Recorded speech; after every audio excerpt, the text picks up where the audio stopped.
Hello, and you're a few seconds behind there, Dom. Were you singing along? I was just happy. This is happy. Nothing to see Monday here. night. Dom's happy. He's starting the week happy. I'm not. Yeah. I'm starting the week tired and sad because I've been doing accounts all day. Hello, everyone, and welcome to your Plastic Crack podcast on a Monday night, season 5, episode 13. We're going to be chatting later on about what grows a community. Well, yeah, it's very fitting then, isn't it? Episode 13. So thank you. Welcome, one and all. Of course, I'm joined by Steve over there. Oh, I got that right. First time. Hey! On Point HQ. And then down below, we've got Dom live from the boot room, which is fuller than it was on Saturday morning. There is now more stuff in there. That's a gross room. I hardly bought anything. I was actually really disappointed by how much I bought. I bought 3 packs of miniatures and 3 books. That was it. I bought 3 packs of miniatures and a big box of MDF and some counters. Yeah, that was it. My friend, on the other hand, filled like 3 bags for life and a holdall. Stuff. So genuinely, I saw at least 3 people walking around with full-size suitcases. I thought that's proper shopping. That is. That's the way forward, isn't it? Yeah. We are going to chat a little bit about Salute, but before we get stuck in and before we do the weather update from where everybody is and we go with things, we want to make an announcement first of all, which is as we speak. The Crapcom tickets are live. We have not very many left. So they've been live. So Dom is going to post the link, or he already has, I'm not quite sure which, in the chat. So if you want to come on the 19th of October, you can go and grab your ticket down there. We're going to run through the games again a little bit later in the news section, and I'll explain about how you can go about getting yourself into a game. It's not really that complicated. It's just so we can say after the stream, go and get into a game. But thank you again for the amazing response. We're very, very close to being sold out. So I say this every year, but if you do the numbers, we're bigger than the Rolling Stones. We're certainly bigger than the Smiths. It's only 4 minutes past 8. We've already insulted the Smiths. Exactly. There we go. So the link is down there, and we will chat about it. If anyone's got any questions about Crapcom, post them up. We'll star them and we'll answer them. We're going to have a bit more of a casual chat tonight as we paint. What are you guys working on tonight, Steve? What are you going to be working on? I'm currently working on some 15mm Soviets. Of course. Dom? I'm prepping some Gallic mounted warriors, and if I get round to it, I'm going to do some of the MDF based stuff. There we go. Look, mounted Gallic warriors as well. There we go. Although I'm painting this up tonight. That's that thing. That'll be what I'm working on. I've done all the base coats, and it's now just horrendous amounts of dry brushing. Although I'm a little bit disappointed because here we go, 3D printing talk. I decided to try a bit of a cheaper resin for the terrain. So I basically kind of wanted to represent Ken a little bit. And it was, I didn't go for like ultra cheap resin. I just thought I'll try something a bit different from what I normally, and 75% of the time it's failed. But see, if you were really doing an inner Ken, you would now be complaining to the said organizer, whoever it was, demanding recouping on not just the resin but also your time and electricity. He would do that. He would do that. He got his money back on curtains once. Do you know that? Curtains. He got his money back on curtains. We'll save that one up for when he's here. So let's see who has joined us tonight on this lovely Monday evening. Benjamin is joining. Bicker City, how are you doing, dude? You didn't have to work. I thought you were potentially working. Oh no, it was something else, wasn't it? But how are you doing anyway? Jury service. Oh, jury service. Oh yeah. We're far more. Can you defer your jury duty to join the PC? I think he wasn't picked. They obviously thought he looked too dodgy. I've done my only. Is it? I take it it's not like Runaway Jury, the American, the John Grisham thing. I've done jury duty. Mine was very tedious. What else we got? Paul's paint shirt. It's a damp and warm Mercia. Bit of basing for him, and then building some Romans. I wonder why that is. There's a lot of Romans getting built at the moment. David Baker is looking forward to a chat. Dom, is there elephants tonight? Is there elephants? Let's have a look. I don't know. What's the elephant in the room, Dom? The elephant in the room is the flipping little tiny elephants. They're lovely. One of my favourite comments on your video. Well, actually, there's two comments on your video about the epic stuff. The first one I really liked was your intro music is terrible. That made me laugh. That just made me laugh. Actually, his comment was terrible, and he said, thanks for letting me know. I said, well, thanks for letting me know too. It's like the most polite. It was like the most English disagreement. I was gonna say that's a British back and forth on YouTube. Yeah, I know. There was even a queue. And then my other one was when someone said that in a bad light, it could be an aardvark. That was very good. Like that one. Steph is here. How you doing, dude? Rich M, John Selby, Local Pirate Painting, Gwendor, Road Trooper, Gary Wallace. How you doing? Blue Skies in Glasgow. Steve Harbour, evening all. Crapcom 5. Here I come. Excellent. Duke of Wellington, good day from Oz. Louis Baby, Daniel Justin, Mortzik, how you doing, buddy? Evening all. Too warm. +5 degrees. Foggy and soon dark in northern Sweden. See, I think I should go back to Sweden now to do some research for my upcoming project. Andrew, how you doing? Grant, you all right? Thomas, Carazette, Shakos and Sprues. Hey up, folks, from a very wet and windy Yorkshire. History and Dice, Little Legions, Mobile and Hostile. Graham, how you doing, dude? You all right? You've just hit 1K subs. Hey, well done, Graham. Well done. Hey. Cheers. Congratulations. He was very annoyed me because I was meant to mention it last week to say because he was about 5 short. And he was on early, and then he didn't appear again, and I completely forgot all about it. So I'm sorry. Oh, he did it without you? He did it. Didn't need me. But if you guys want to go and see some cool stuff, go over and check out Graham's War Games Vault. I did get accosted at Salute by Graham, and I may or may not have agreed to play Lion Rampant when my at some point. They're both bigger than me. What do you want? Like, Mine, Harry, Simon Stokes, Nathan Fishwick, how you doing? Tutmark, you all right? Alex is here from Storm of Steel. How you doing, mate? Dude? Neil, Cardboard Fortress, Flank March Miniatures. Everyone at Salute, hope everyone who was at Salute had a good time. There were a lot of people at Salute. We'll chat about it in a minute, but it was heaving. Double Dip, John Carter. Every time. David Benson, it's a bit blowy in Yorkshire. It was hailed. They hailed today in Suffolk. Tragianic, how you down here? I don't know about there we go. We've had everything. It's like someone's got a James Bond-esque weather machine here. Anything you can think of, we've had today. Oh, dude. Joseph, Red 7, Friends of General Haig, how you doing? Post-stormy damp Worcester. Post-stormy damp Worcester. Grana Prigo, Miller, you're right. Marky Sparky, Brian Kennedy, Old School FRP, John Clarkey, Sachiel, hello from East Yorkshire. It is a monsoon outside, but I'm happy indoors, alternating between painting Death Corps of Krieg, autocannon teams, and feudal Japanese Ashigaru archers. That's this, mate. Yeah, it's quite a difference of things. That's very good. Nathan McGowan, how you doing, dude? Haven't seen you for a while. Or how are you doing? How are you getting on? Robin Rose, how are you doing? Shell Shock Scenics. Hello. I'm not sure. Hello. Seen you before. I'm sure about that. That's a cracking name. Ben is stuck at a wedding with the other half, so I'll see you all on the catch up. I thought you were about to say you were watching us. That would be even better. Go on, sneak off and stick us on, or if we can, get us on when they're doing the toast. Craig Kinsesi, how you doing? Mark Brooks, it hasn't done that thing yet, so I'm trying to get through everyone. Lawrence Bateman, he's on his lunch break. Thought he'd pop in and say hello from a sunny Tacoma, Washington. So that's like 2 people who've had sunny. Well done.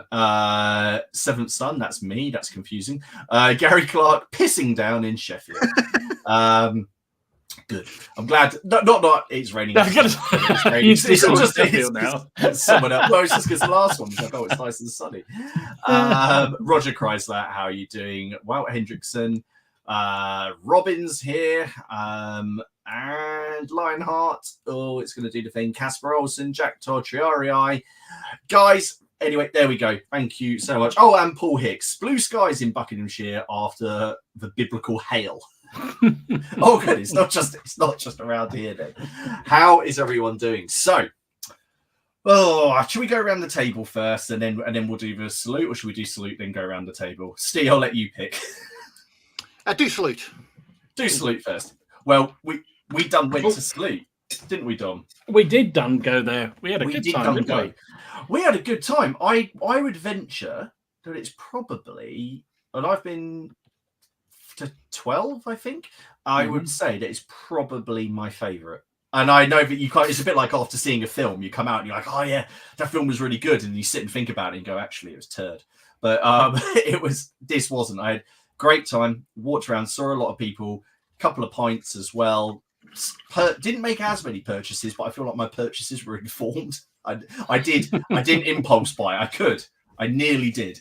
I nearly did impulse buy. But yeah, we had a great old time. Look.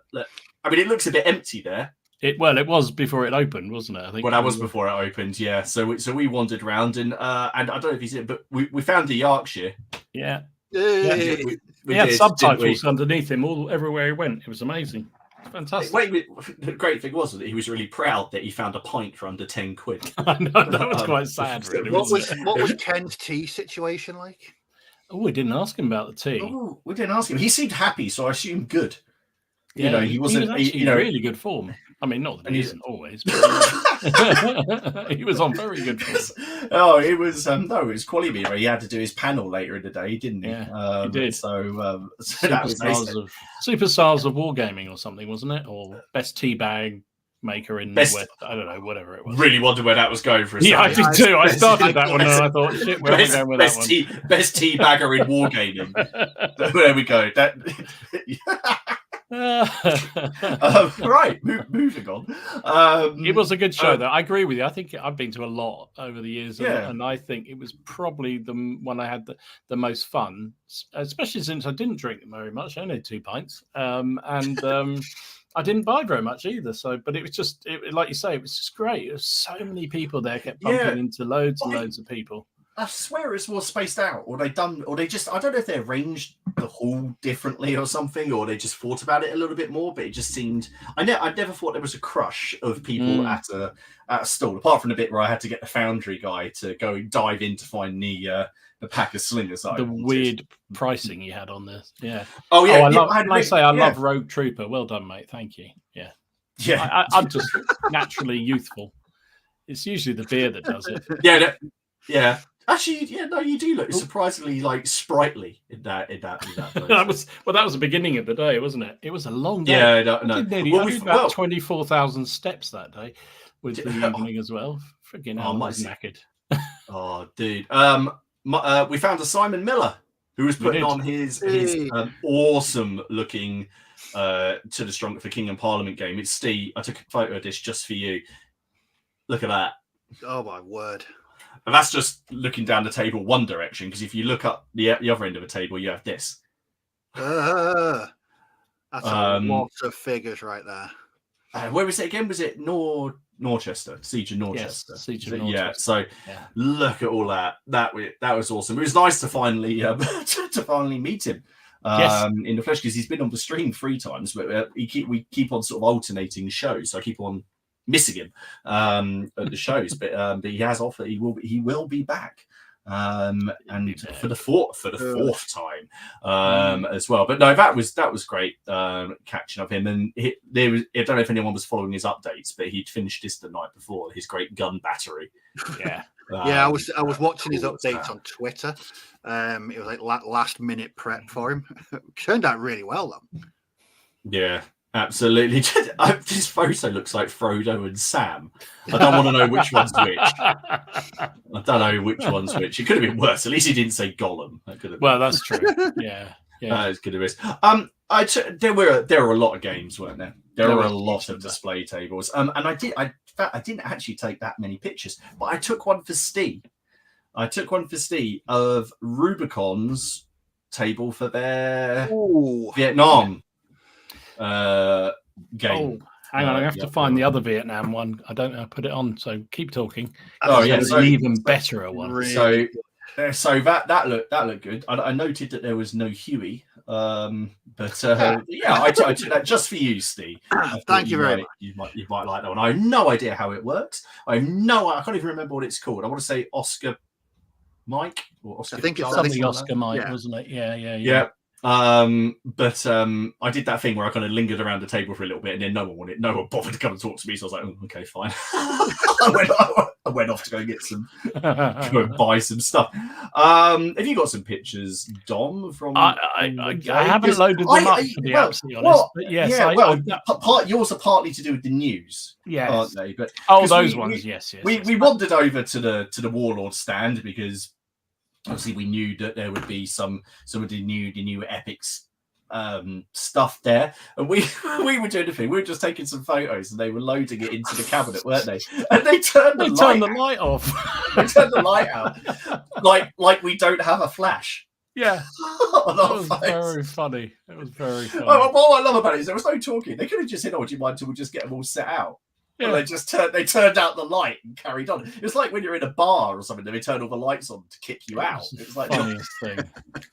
So that was amusing, but that was nice to see those. But we'll talk about those later because I know people are excited about that. But overall, it was a really good day. My purchasing was limited to 3 packs from Foundry, the new rulebook for Dead Man's Hand, and 2 books for upcoming projects. So I just started doing the building a library thing. So I spent 50 quid on these 2 books, and I've read them, and now I want to start the project now. And I keep reminding myself I can't. So I have other things to commit to. What about you, John? What did you purchase other than terrain? I mean, literally, I bought 3 packs of figures from Foundry, Gallic stuff, just to supplement what I've already got. And I pre-ordered 2 things, some really nice bases, really nice sort of counters for General Dame 2 from a company called Battlefield Accessories. And they are really, really nice. And I also massive box of stuff from Glenn at War Bases, which I didn't quite realize was going to be as big and as heavy. But I thought, you know what, I'm going to save a load of money on postage. And he handed this box. He said to me, "Oh, we were chatting to him at the beginning of the show, weren't we? We'd only just, I don't think he'd even opened at that point. We were chatting to him. He said, "Oh, do you want me to hold on to it?" I said, "No, it'll be absolutely fine." And he handed me this box. I nearly dropped it. It was that freaking heavy. And then I had to carry it around all day.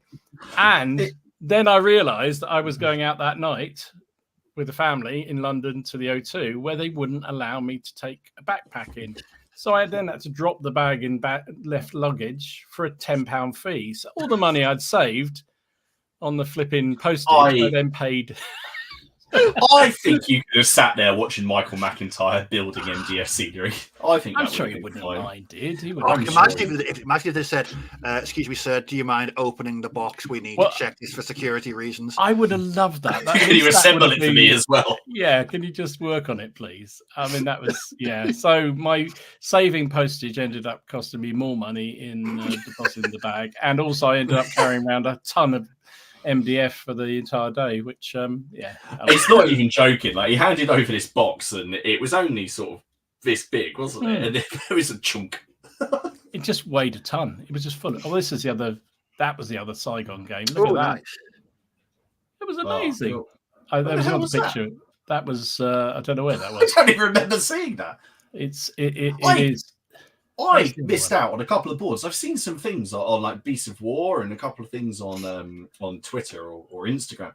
And I have no recollection of seeing them. There's always that bit where you kind of have your initial walk round, and then there's always stuff you miss, and I have no recollection of seeing them at all.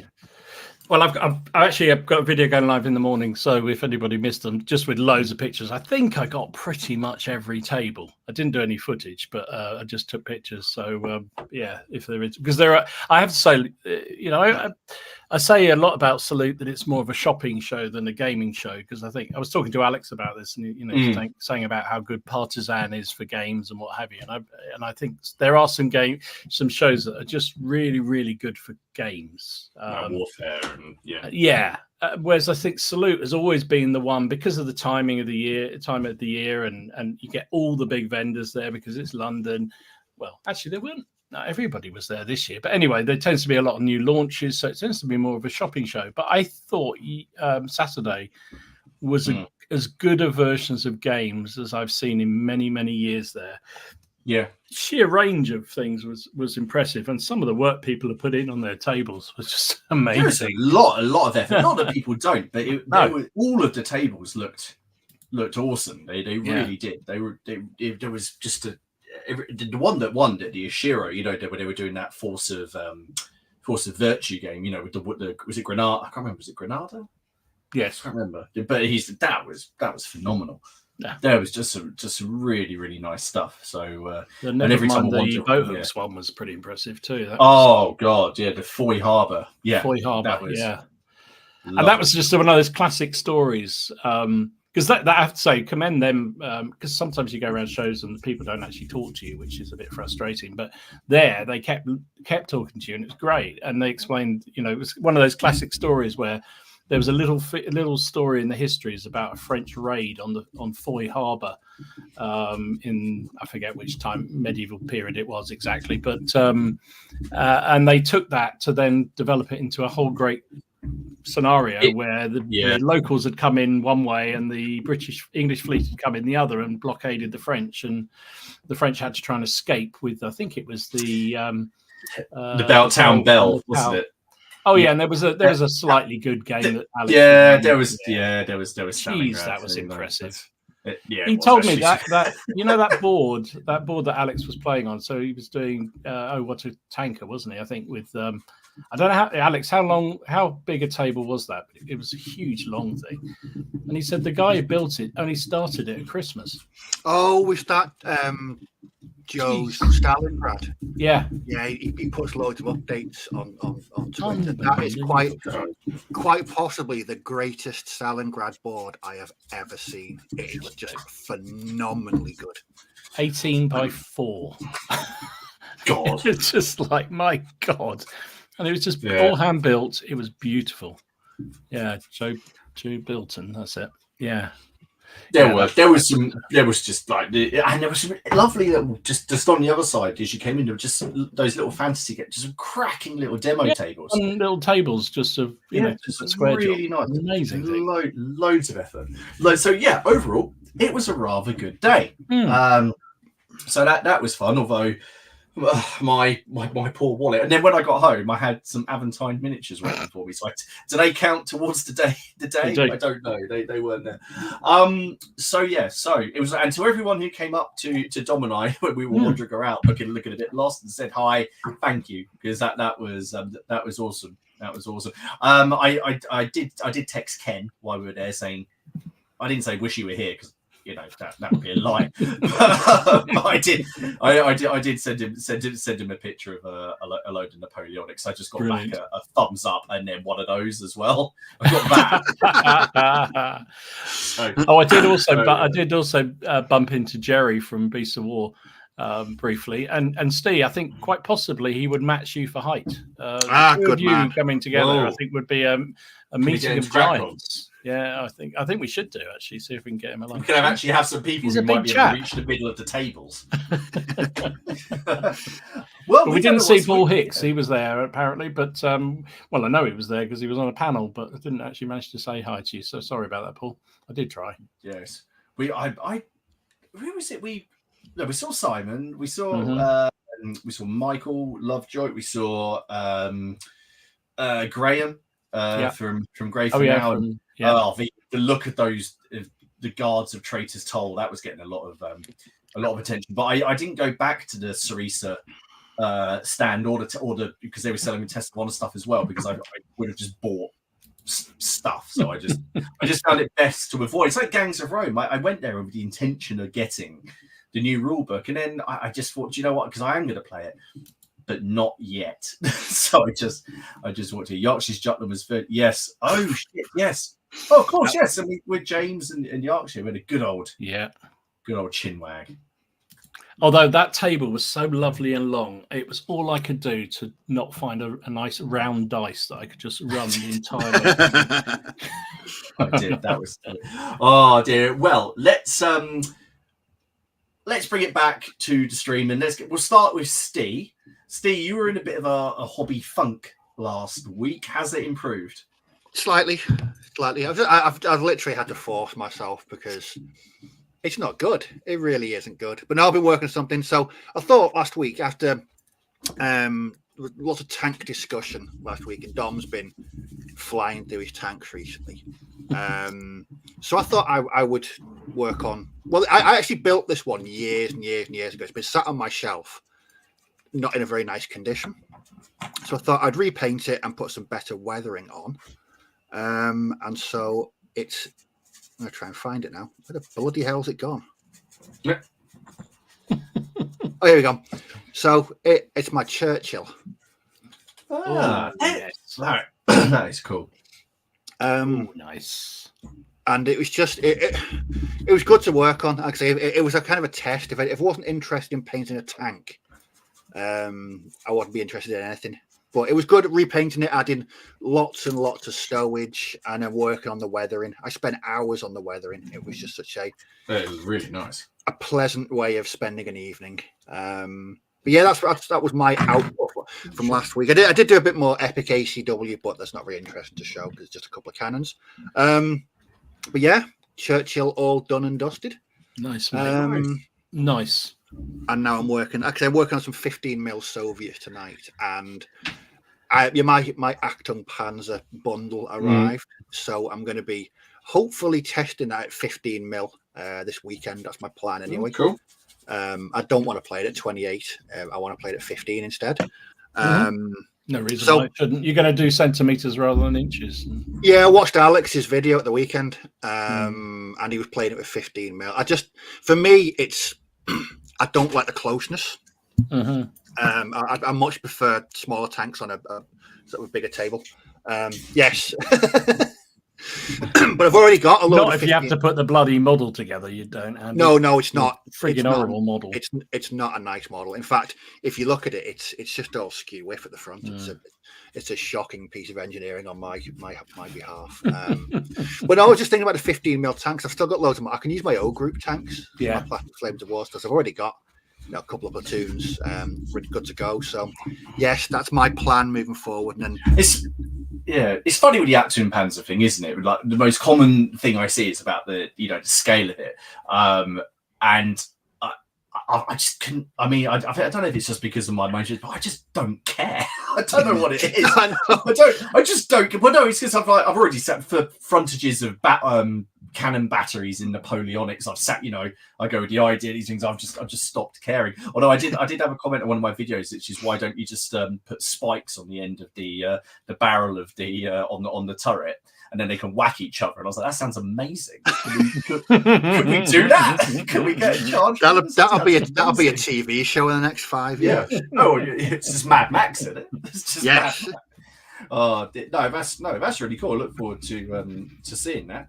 But that Churchill is really, really nice. Yeah, very good job. Like I say, that was my litmus test. If I grew tired of doing weathering on tanks, things were certainly amiss. Yeah, that's because dry brushing again. Yeah, it sounds like he's vibrating everything. I'm dry brushing. There's nothing else. That's how this gets painted. That's how we get the nice stuff. Awesome. Dear Dom, what about you? What have you been doing outside of purchasing? Well, when I look back at what I've actually painted in the last week or so, it's almost all tanks. Well, in fact, it is all tanks because nothing else is finished yet. But strap yourself in. There's a load of the buggers. So here you go. That's Firefly. It's a 3D print. You can probably tell by the ridging on the mantle. You mean with the print lines? Yeah. Oh right, I thought you were actually talking about some kind of part of the tank, like the ridge. This is what it's like. This is what it's like for me talking to Robin. He was like, "Yeah, because you can see like the track extenders." And I'm like, "Yeah, totally." I don't know that much about tanks, for Christ. No. So yeah, that was because I got so fed up with making the models, I just ended up buying some 3Ds. So yeah, that's what I do with that. I'll see your Churchill, Steve, and raise you as Churchill. So this was my second one after the absolute nightmare I had with the first one, trying to put it together. I'd learned from my mistakes.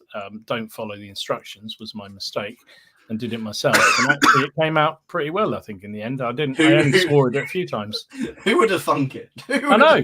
Yeah. I mean, Warlord's instructions not working. I mean, sheesh, I don't know. So that was fun. So it was good. I've got one more in the gift box that Warlord sent me to make up. So I'll probably make that up. I'd do it as a different type of one, I think. And that's another 3D print. That's a Pershing. Oh, because I fancied having a Pershing in there. Again, I've taken leaf out your book, Steve, getting lots of 3D printed stowage to put on them and stuff. So you can't see it all on the back of that one, but there's a few bits on the back of that one. And then some Shermans. Yeah, nice. Although under the lights, the transfers look really shit. I'm really unhappy with them, so I'm going to have to strip them off, I think. No. Have you got any pigments? Oh, I could do that, couldn't I? Just rub them all over. Yes. Just brush some pigments over. Yeah, that's a good idea. Bring it down. That'll save me a job. It doesn't look so bad when you're in normal light, but when you put it under powerful light, it just don't know. There's some new ones I got hold of because I'd run out of the old ones. And then a Panther. Oh, nice. Told you a lot of tanks. That's another 3D print. It's quite a nice one, that one. Have you painted all those this week? Yeah. Bloody hell, Dom. Bloody hell. And a Tiger. That's a Warlord model, which actually was all right to put together. I quite enjoyed that one. Tigers, for some reason, go together really well, mainly because I like them. And little SD250/9, I think that one is. Which I don't think is in the rules for Actung, but I had it in the box, so I thought, well, just take the rules for like a Puma and just muck around with them a little bit. I'm sure. Well, I think I suspect once they've done, if Actung is successful, they'll probably do other versions of it, won't they? So they'll probably a desert war, and they'll probably do an early war and what have you. I hope so, anyway, because it'll be fun to have different options. You can make up your own stats, though, couldn't you? Yeah, you can do. I mean, they've got the blank ones in there, and I kind of thought about, starting a game with some damage tanks and mucking around with the army, like reducing them slightly in cost or class and saying that they're a bit damaged. Kind of like the equivalent of starting someone like a unit wavering. I just thought it'd be a bit of or you could start it with a tank broken down on the crossroads in the middle of the table with the track blown off. And then that sounds like a really good idea for a script. Why don't we do that? That could be a brilliant film, couldn't it? I mean, it could be a really, really good film. Shaco says he suspects Dom is outpacing the daily production of Shermans. He is. He absolutely is. John wants to know, why am I surprised at how much Dom thinks? Well, it's not that. It's just that because every time I speak to him, he's swearing about sticking something together. So I think in my brain it's the same thing. I don't realise that he stuck that together. Oh no, I moved on. How long do you spend longer assembling those than you do painting? Oh, absolutely. Yeah, absolutely. Completely do. And actually, the time you put it down, walk away, and then come back. It doesn't include swearing time or the time that it nearly ends up in the bin, because that's. But yeah. Although talking about that, the last one I'm going to show is this one. So, you remember the Rubicon I was making? That's a Rubicon model. I mean, it won't happen very often, but I made the Rubicon up, and I didn't swear. It was actually easier to assemble than some of the a lot more than some of the Warlord ones. Can someone screen clip that, please? There you go. So it'll probably be the last one I ever do, but there you go. That was that. So that was my stuff. That was anything finished anyway. There's a few half done things. Cool. What about you then? What have you been up to?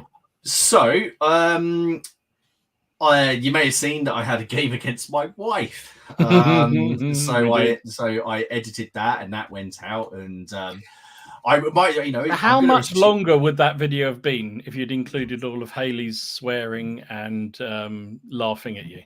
Oh, do you mean the bit where she was making rude hand gestures at me? Quite long.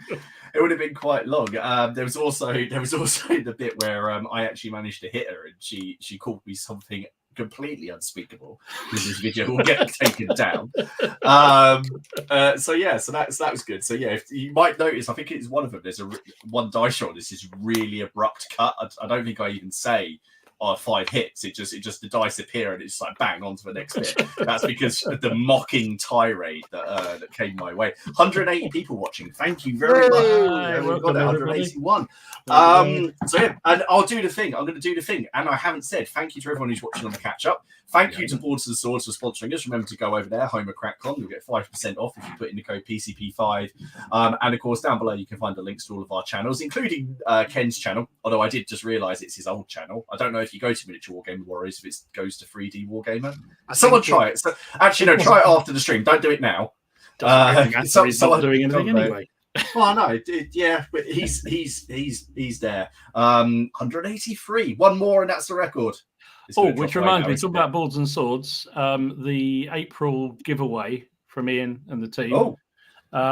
He pinged me just before the show, said, would we like to, in honour of the game that he's putting on at Crapcom, which is the Windy Boat Game, he has some sets of Windy Boat Game kit that he's happy to give to a happy winner from the stream. However, there is one stipulation, I'm afraid. It has to be somebody in the UK. The last winner was in Australia, and he said it cost him more money to post than everything else put together. So he said, can we please do it only UK, unless you would like to pay for the postage. So if you want to win some Black Seas stuff, what we're going to do is a question. What would you call your ship of the line? So comment. So is this so we're going to do a draw next week? Next week on it was Steve next week, isn't it? On Steve's video next week. On the comment section of this one, not in the chat, but in the actual comment to the video. After the video. After the video. After we're all done, yes. If you want to win a whole load of Black Seas stuff from Ian at Boards and Swords, yes, you probably can, Benjamin. I don't see why not. But if you pick it up from him, make sure you call it a boat. Yeah. So you're here to get your boat. And it'll be absolutely fine. So yes, that's awesome. So yes, comment down below. We'll remind you guys again later on, and we'll whack it up in the Facebook group as well. But that's very, very generous of him, and not at all like he's trying to get more people to play that game and get them to play it. It's a very see-through attempt by Ian to get everyone to play Windy Boat. It is. I think the very see-through attempt is when he flooded Derby. So that it seemed very, scenic. You looked out the window and you could see water. So I edited the game against Haley, which was great fun. The editing and not necessarily to get him beaten. I've been working on scenery. I've been swearing about 3D printing scenery, but I did finish some Roman cavalry. Don't know why I'm doing reinforcements for her. She doesn't bloody need them. So here we are. So these are Caesarian Roman cavalry, nice. Which very nice. Mixed feelings about these metals. Horses, the riders I quite like. The horses not so much. But I had a go for the first time in a very long time of hand painting the shields. So there we go. So obviously there's some daisies on that one at the front, but I'm not quite sure what the symbol's called. You see the one with the yellow shield that has that kind of inverted M. That appears quite a lot on motifs. I have no idea what it's called, but I replicated that across about half the shields and then did laurels. The laurels were a lot of fun. In fact, there's another one there. So you can see on the black shield. The laurels were good fun to do, and I did the little Vexalia thing with SPQR. So yeah, I was quite pleased with myself. So they will be making their way into a game soon, and I have repeatedly stabbed myself and broken those spears. I just have a hatred now for drilling out hands. I don't know why. I think I've just been spoiled by it's an infamous. Is that really acceptable in this day and age? Is it acceptable for hands to still be drilled out? No, not when, because you can get metal models that are cast now, and it's absolutely fine. I know, but the thing is, I think these are quite old sculpts. I don't know if they are. Anyway, I don't know. I just don't like drilling things anymore. Drilling. So they will be coming to a tabletop soon.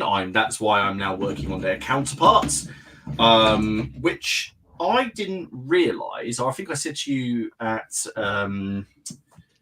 Salute, is the legs are moulded to the horse, and then you get the plastic body for the ghoul and stick it into them. That's right.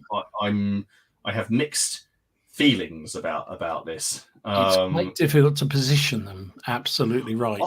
Sometimes they look like they've got like being cut in half by somebody on a magician's table. Are these like? I can't tell, because there is evidence. Not that I sat there at lunchtime looking at this, or obviously that some of the Gallic tribes and some of, especially like the Britons and as well, they were small, they were like ponies. And I can't tell if this is a pony or a big dog. And I'm a bit, because the body of the man is almost like up to the neck of the horse. Like just his torso. So I'm a bit, I don't know. So we'll see. I'll put them together. They'll be fine when they're in a unit. And they're together. Well, I mean, it doesn't matter, mate, because when you're playing Haley next, they'll get routed within a couple of turns anyway. So they'll probably switch sides. I've got my Balearic slingers, which then of course are going to the Romans. I've got some Cretan archers, which are also going to the Romans, and then I've got some Aventine miniatures, which are also Romans. So for some reason, I've just massively reinforced the Romans. So anyway, that was our week. Look at that, we're 45 minutes on. We are bang on schedule. It's Stee on a horse. Hey, careful now. I've never been on a horse, never. Maybe it's just far away. So I'll come on to that later, actually. That's just reminding me of something. So it's called an M. Yes, I know it's an M, right. Oh dear. Right. So tonight's topic. Oh, Drew has just popped in. Hello, long time Drew. no see. I hope everyone is well. Thoroughly enjoyed seeing a couple of mine's bat reps today. Some days it will make my backside get down to painting and battling again. Dude, we'd love to see you at Crapcom if you can make it. And if that Rorke's Drift could come along as well, that would be really nice. No, that would be awesome. I hope you're doing well. So tonight's topic, or just talking point, 187 people. That's the topic. That's it, done. Cheers. There we go. Oh, shoot, here already. So yes, tonight's topic is basically what grows the community. 190. I am going to keep saying this now as we're going there. Can we get 200? That might be wishful thinking. But basically, we've talked about this before, that we need you need that constant refresh in the community. You need to get young people involved in it. But I was wondering what actually grows it. Is it when we Warlord have a big release coming up, the Punic Wars? Is that going to bring more people into the historical community? Yes, I would argue. Definitely. Every time Games Workshop does a new edition, a kitten dies. There's that will bring people in. But what I thought would just be fun is maybe just some ideas of what people could do to grow the community. And there's always these ones where we talk about the clubs and things like that. But I just thought it would be interesting. For my part, I was just basically thinking more. GW does the magazine, right? Where you get sprues free, and it seems to work. And I was just thinking, Warlord are obviously the big, and I think I said this before actually in a stream we were talking about, but Warlord are obviously the biggest historical games producer. Say what you would like them or dislike them, that's what could they not just do that and just start building up like forces armies. The whole idea, one of those bi-monthly things, you get it on subscription. Because I know people who have done the GW ones and they made huge savings. They've got massive armies and they're really popular. I think they're on to their 4th one now. So could we see something like that in the historical community? What do you guys think? I thought Steve was about to answer that. I think it'd be a massively good thing to do. I think anything that I think the thing is, you can't just rely on people just going along to a club or happening to wander into a show and get into historical gaming. I just think you're asking too much of it. And I think, given the fact that, without being all morose and political and old farty, the history isn't taught like it was back in my day, where it was all sort of kind of getting excited about battles and all that kind of stuff. So I think the kids aren't exposed as much as they were to historical things or even so I think anything like that, it's got to be a good thing. I think also films. I think when a film comes out, we'll park a certain Napoleonic film that came out fairly recently, but no one's going to historical wargaming because of that. But I think those sort of films are, where the big spectaculars, if a figures manufacturer can then bring out a range to capitalize on that in some way. You think 1918, that film, doing a range of first of all figures so people would sort of almost enact it on the tabletop. I think that's going to be a way as well. I think anything that's just brings it to life through something really simple, as long as the rules are simple as well. That's the other thing. But yeah, you say that, but the GW rules are not. They're not straightforward rules like 40k and stuff like that. In fact, the 40k rulebook is quite impenetrable in places. I've got the 30k one down there. Of course, they release it instead of it being a magazine. I see Miller's just put a comment. I've started it to talk a bit more about another point in there later. But obviously, War Games Illustrated give away a free sprue, but that's more just a free gift, and there's an article on it.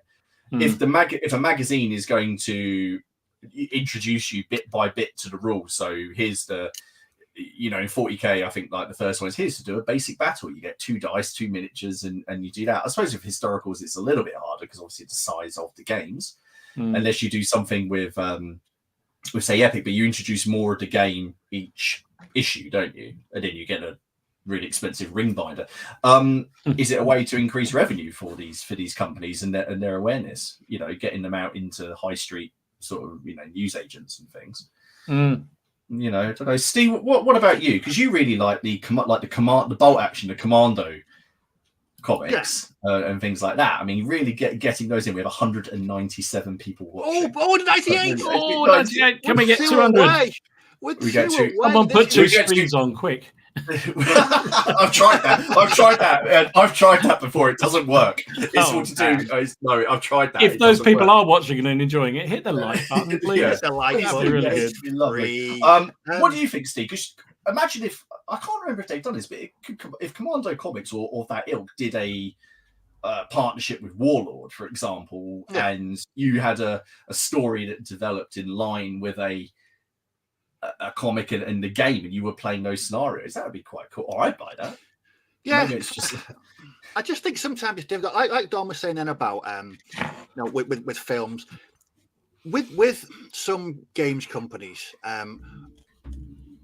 is it expensive to do? Are they? Would they rather the money be spent on R&D, production, developing new games, and then just relying on sort of more traditional ways of advertising that and building the community that way? I mean, Games Workshop are an anomaly because they, money is literally no option, no barrier from them. They can do what they want. But some companies are going to have to be a bit more judicious about how they spend their money. Like Dom said, though, I mean, with films these days, or even history being taught in schools, it's not as prevalent as it was. But yeah, Commando will be a really, really good way of marketing something like Bolt Action, because it's a very Hollywood comic book style game. Yeah, I think it would work really well. And I suppose sometimes there is that sort of that relationship between publishers and game developers. And like I say, I mean, Osprey are a perfect example. I mean, they work with a number of different independent companies and writers, and that builds the community. From my perspective, though, I think, not to blow one's own trumpet here or our own trumpet, but I think our community that's developed from the podcast, it's just that's, to me, that's a natural community. It's just happened, and it's just people with a shared love of the hobby and painting and gaming and history, all it's in one space, and it's grown from there. Now we're lucky that we don't have to do that to keep this thing going. It just naturally happened. But if a company is really focused on growing a community, I think it's going to cost them. It will cost them money. But in the long term, it's probably worth it. That's it. I was going to say, it's a loss leader, isn't it? I hate this term, but oh god, I kind of feel like it's something Ken would say, but you speculate to accumulate. And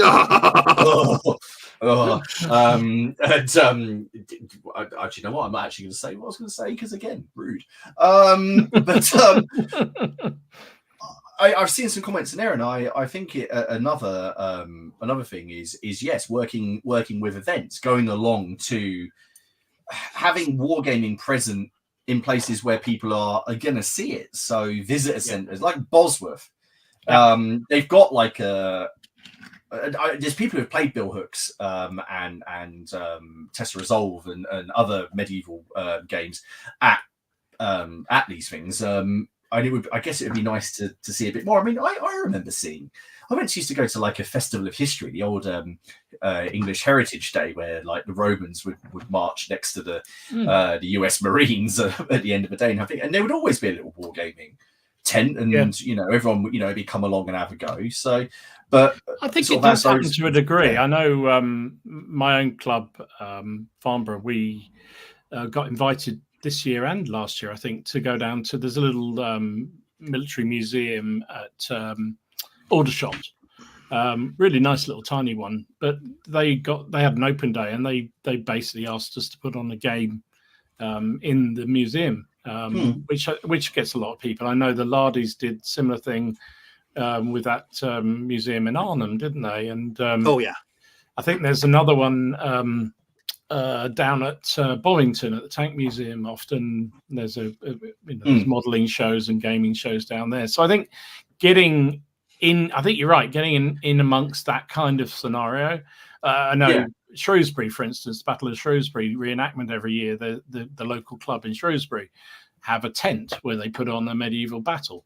And I think anything like that, where kids, particularly younger people who maybe not exposed to the history, can come in and see. I mean, people love toy soldiers, right? And they'll come in and have a look at them. And I think that's when you catch them. That's when you get them interested, if you make it visually appealing.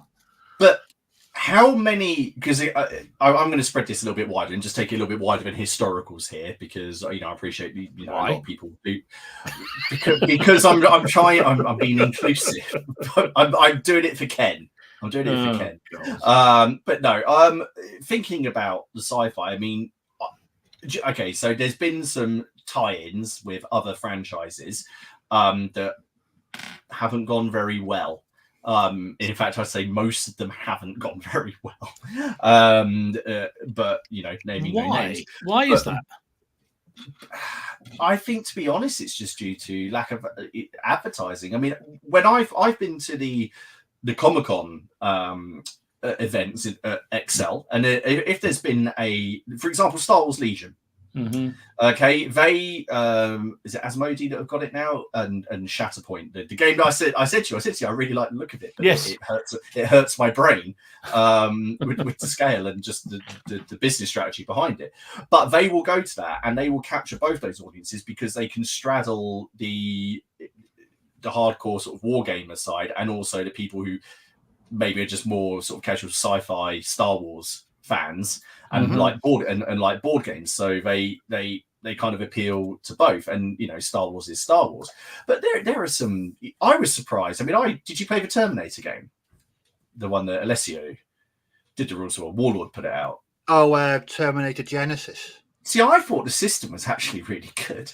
I just thought the film was terrible, so I couldn't for the life of me work. Which one was that? It's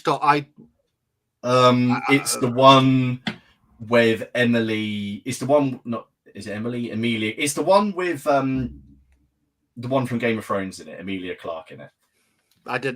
There was one that I turned off after half an hour because it was my brain was in danger of melting. I can't remember, but that might have been the one with. What was the one that John Connor was in? He's in all of them. No, as in a grown up. Christian Bale, the Christian Bale one. Yeah, I turned that. That's Terminator Salvation. Yeah, half an hour, turned it off. I watched that whole. I watched that whole film just to see the not Arnie CGI cameo at the end. I mean, if we could just get Arnold to be in more historically than games, do you think that would sell it? I'd buy it. You trying to tell me that Commando is not historically accurate? If you dressed up Arnold as a Landsknecht with a codpiece, that would sell. That would sell.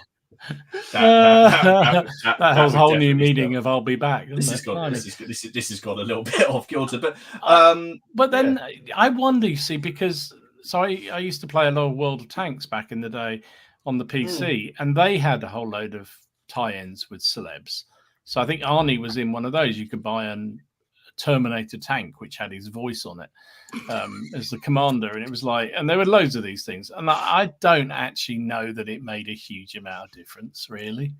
People who are already in the hobby or playing the game maybe bought one of the, because you had to buy things to get it. Maybe they bought it, but I mean, I suppose one of the big tests. I mean, 40 Warhammer. Let's say 40k. So we've just hit 200. Cheers! Is that it? Do we turn off now? No. Steve has to listen to 200 minutes of the Smiths. He said he'd do it. Everyone heard that. Everyone heard him. Yeah. The only time I'd agree to that is I've been sat too near super glue. Hey, thank you, everyone. There we go. That's made my day absolutely better because everything up to that, everything else has been shit. What was I going to say? Obviously, they've got the big news is they've got that tie-in with Henry Cavill is going to be doing a TV series. They have a lot of video games. I know a lot of people who really like Dawn of War and the Space Marine games. That then getting that crowd and dragging it over, but I don't think necessarily historicals is going to be. You don't kind of get.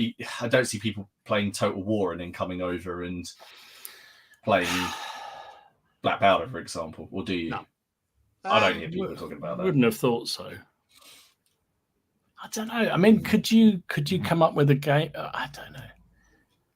What's this? Timeless Infinity. Thumbs up if you want them all to start their own convention. We do. We're selling tickets right now. Right now. Once a year. Well, it'll be a live update. Hang on. How many tickets left? June. How many tickets we got left?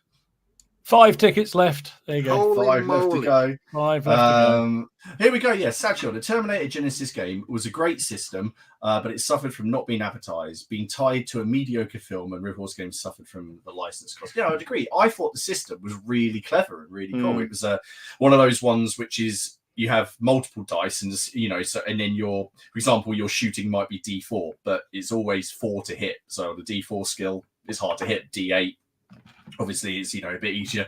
D20, you're definitely like to hit. I like those, and if you have a bonus, you go up 1 dice level. So if something's at short range, you go from a D4 to a D6.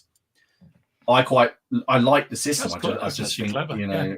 Yeah, I like those. I know what you meant about the advertising because I never knew that was coming out. It was on the web store one day, and I think I saw the guys over at Tabletop Battle. They did a couple of battle reports, but it just didn't. It wasn't. I don't think it was advertised or supported or promoted. It was just I've played it and I've enjoyed the game. I just pretend it's more to do with the start of Terminator 2, where you see that future orbit of Terminator 2 and not to do with that film. So, I suppose that is a bit of an issue. If you're, I wonder trying to do it. I wonder as much with all this attracting people into whatever the genre of the hobby is actually how few companies do the social media properly. If you the way things are, we're all the same. We're all sit there we're glued to our phones with Instagram and Facebook and YouTube and goodness knows what else that I don't even know anything about. How many companies really do that properly? And I don't just mean stick a picture up there of their latest bit of lead or plastic, but actually sort of do something that's cool and will get people stopping and going, oh, that's interesting. What's that all about? And I think there's not many that do it really well. And I think that would be a huge jump up. But it is the mindset of painting, modeling, gaming, collecting as well. You're getting people into. I don't want to make a sweeping generalization here, and I apologize in advance. I would say to me, and certainly in my opinion, it's easier to get people into board gaming than wargaming. Do you think? Because I do. I take my youngest daughter. She's 24 this year, and she always goes on about it's the rise of the nerds. This day and age, it's more easy to be a nerd and into all kinds of geeky things like modeling, like board gaming, like gaming generally, than it's ever been. When we were kids, you didn't want to admit you were playing with toy soldiers. Now it's like, come out and proud. So I think, I don't know. Maybe I'm off kilter, but I just think it's much more amenable now.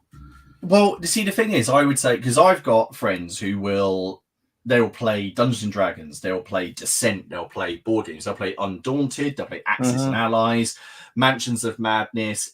I've got one friend, you slap Cthulhu on it, he'll buy it. Doesn't matter what it is, he'll buy it. He's got like Pandemic Cthulhu. He's got Cthulhu anyway. But wargaming, he has no interest. I've tried. He'll play it if he's got painted armies and he's ready to go, because he hasn't had to do it. Because to him, then it's a game and it goes away and you pack it away and it's gone. He has no interest in the collecting side. And actually, there's more than one. I've got a whole group of people who love board games, and we'll have board gaming nights and we'll crack through 2-3 games in a night, or one game of Angry Game of Settlers or something like that. But when I've suggested to them, I'm like, not just because I'm trying to get more opponents on it. I'm like, did you fancy coming over? I could set up some black powder. And they're like, what's that? And I showed them, and they just look at me and they're like, no. What? I like it that's apparently a line. Well, I'm the same. My best mate, he's not a gamer, and if he comes over, sometimes we play board game. Or the thing with me was X-Wing. As soon as he played that, he loved it, right? Because he doesn't have to. I've got all the stuff here, which is fine. There's no painting. He doesn't do any collecting. He just turns up. He gets to throw some dice with Star Wars. Yeah. So we did this, a couple of times, and I suggested playing a war game, and he was like, "No, I'd rather just play X-Wing." It was like when a couple of years back, my best mate and another mate were around, and we played that the Judge Dredd board game from 1982. Yeah. And we played that and we had a good laugh. And 2 days later, my mate had bought a copy off eBay because he just enjoyed himself that much, because there was no wargaming. It was just board gaming. So I think from an access point of view, absolutely. Unless you want to stick all your figures in sandwich bags. You had to go there, didn't you? not There's yourself. Never a week goes by talking about that. You had to go there, didn't you? It's still so. I'm really scared that we're going to keep on going on about this. Then Crapcom will be in the Gallic war game, and some funny man's going to come up and plop down a Gallic warband in a Tesco. If that happens, I'm just saying instant ejection, and it goes in the raffle. Just saying. Just saying now. Speaking of which, it's time for the news. So there's been loads of comments, and we were a lot of style comments. So what we're going to do, we're going to do the news. We've got a bit of Crapcom chat, and then we shall have a look at them. So, should we do the news? Let's find the button. Find the button. There's so many things in it. Oh, I need to start deleting pictures so I can upload the other pictures. Hang on a second. That's the outro. There we go.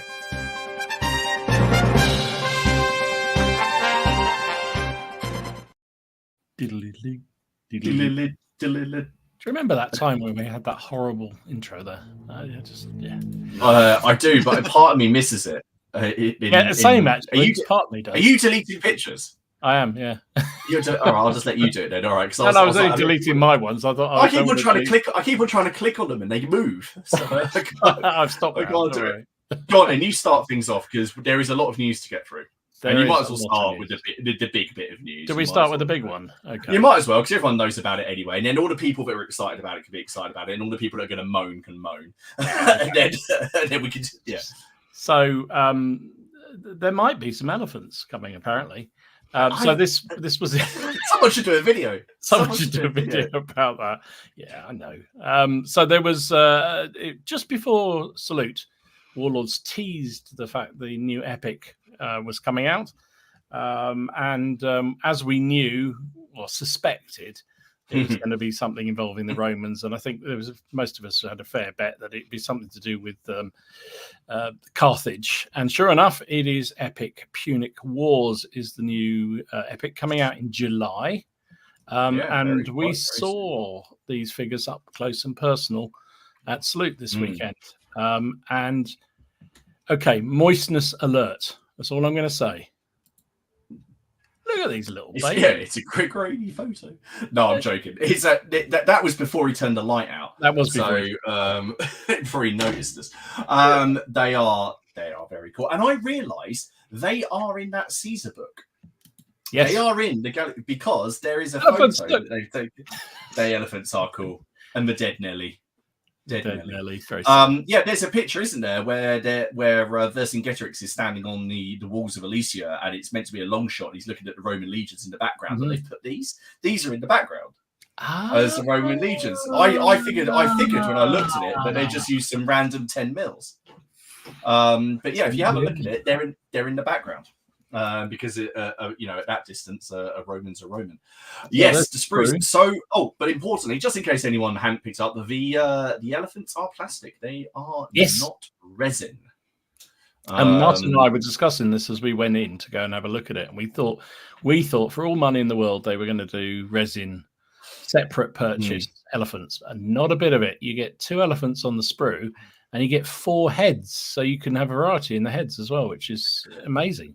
Really impressive. It's very cool. And so they had the basic frames on display. So we got to see the allies. We got to the Carthaginian allies, so Gauls, Iberians, Numidian horsemen. There was the Romans on there. So Hastati, Triarii, the ones that I can always forget. What are the other ones?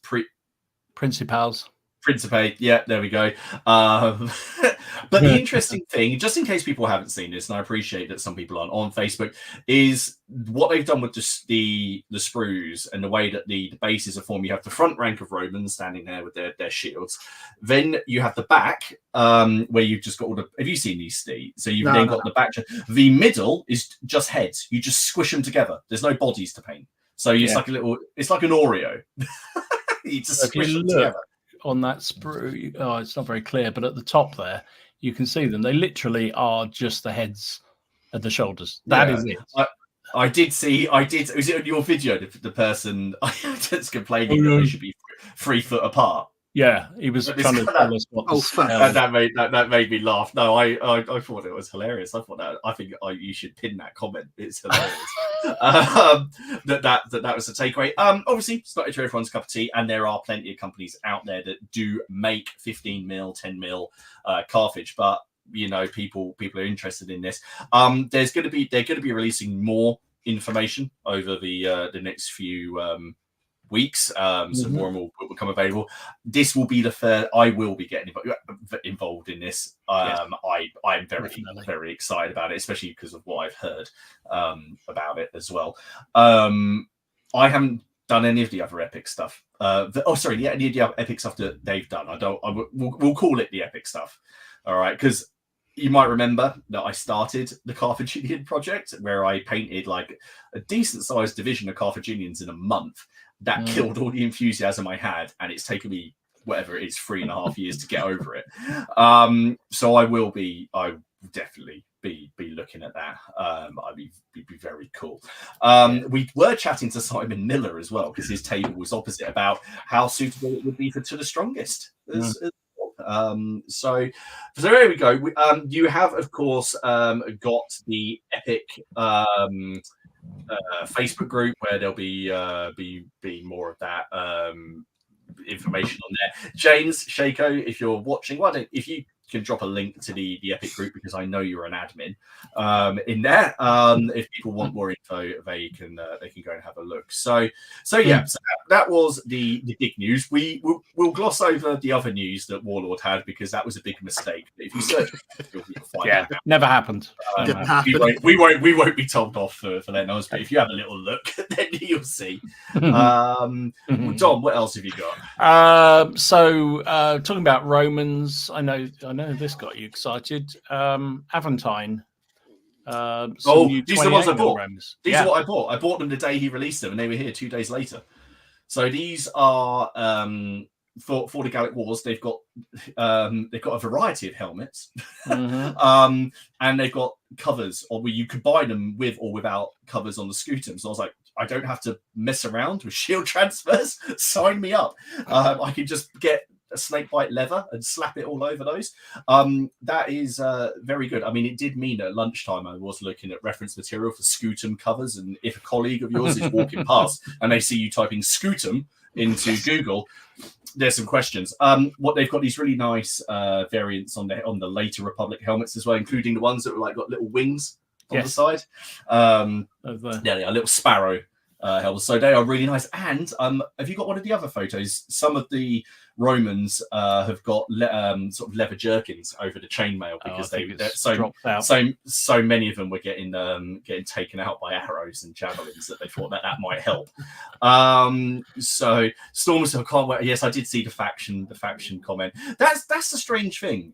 Just say, going back to that, is the big comment is, of course, are they going to do other ancients? No, no, it's the Punic Wars. So it'll be the stuff involved with the Punic Wars.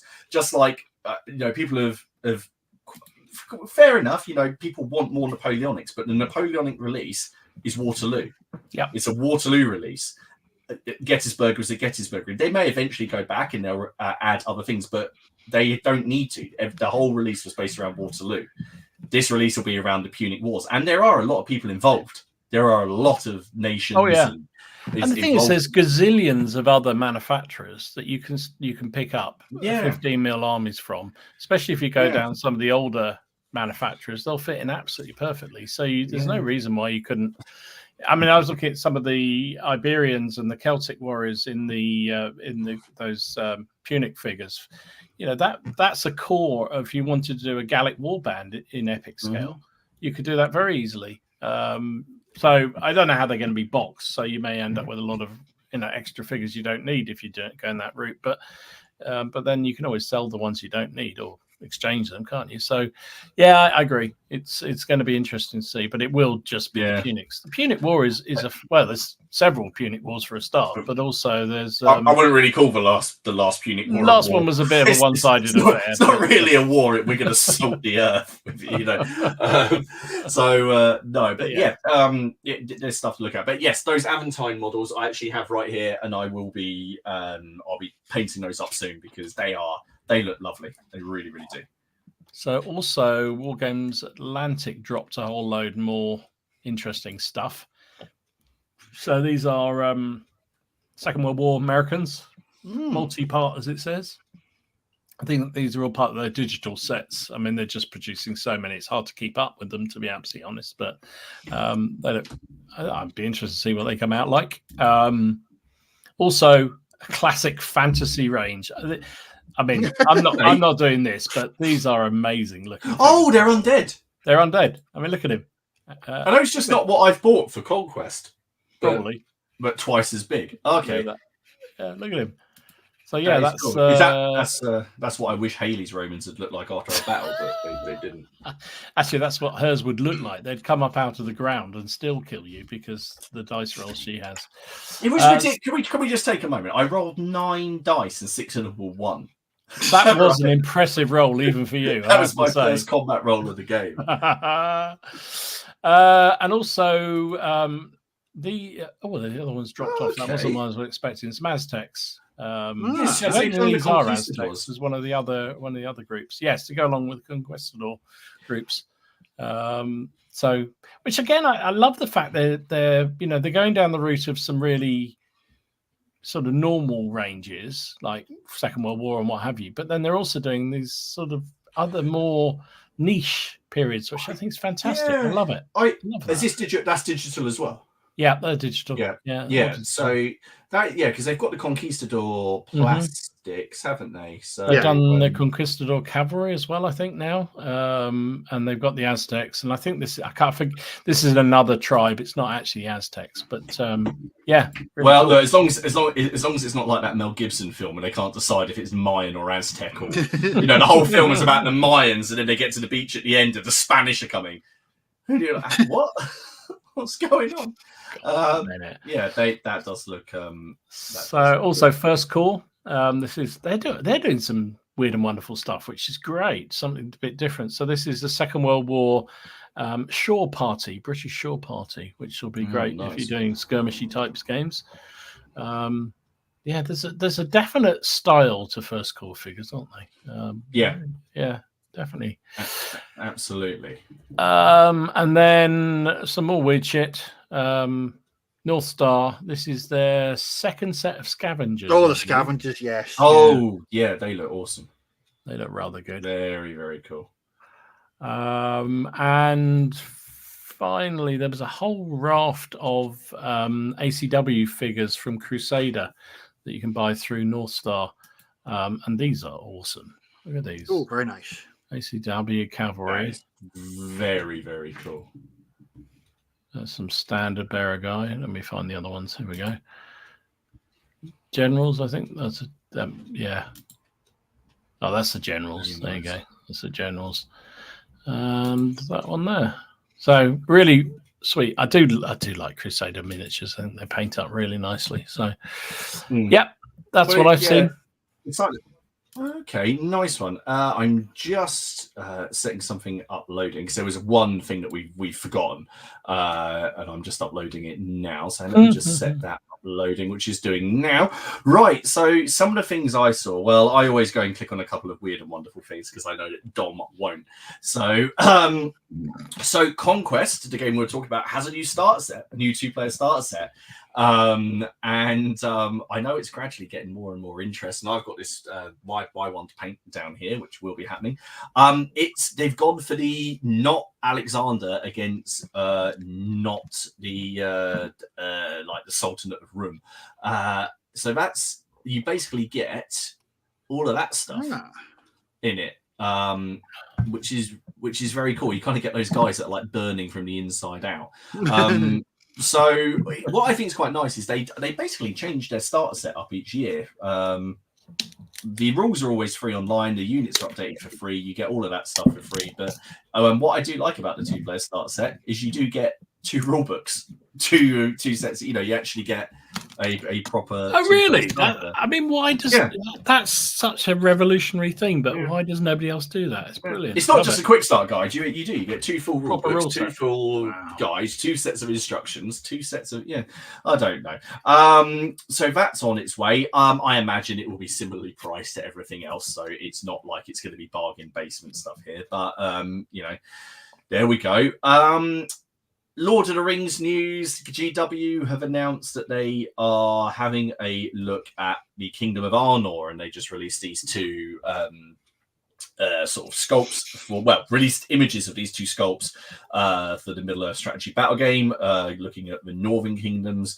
I imagine these are not plastic, and these will be the Forge Worldy ones, or whatever they're called now. So there'll be more of that coming as well. But I do like the fact that they do. There is still a little bit of love for this game because I do really like it. Star Wars Shatterpoint, that game, which I said I like the system intrigues me, but the everything about the marketing of the game hurts my brain. Has got 2 more sets coming out. You can get Han Solo and Chewie in the real quiet like squad pack with 2 of the guys from Endor. I'm not too sure about that picture of Han Solo, but I was anyway, going to say, you know, what Doesn't look anything like him, does it? I don't know.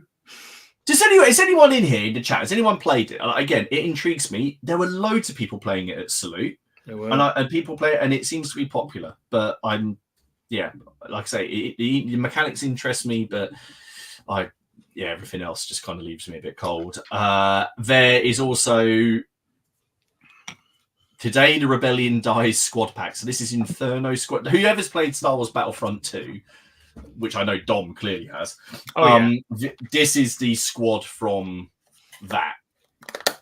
There we go. That's what I know. That's what I know. I'll keep it weird, and then we'll bring it back with some historical stuff. GW have released. I don't know what this is. Okay, I thought it was a cover for, so it's called the Dark Oath. I think it's one of the it's called the Dark Oath. I think they're Chaos. So these are coming out as well. What's it for? It's Age of Sigmar. Oh, right. Okay. All right. But I only know that because of I can tell by the book. I think the models look cool. Anyway, so that's coming out. So it's just so people know about it.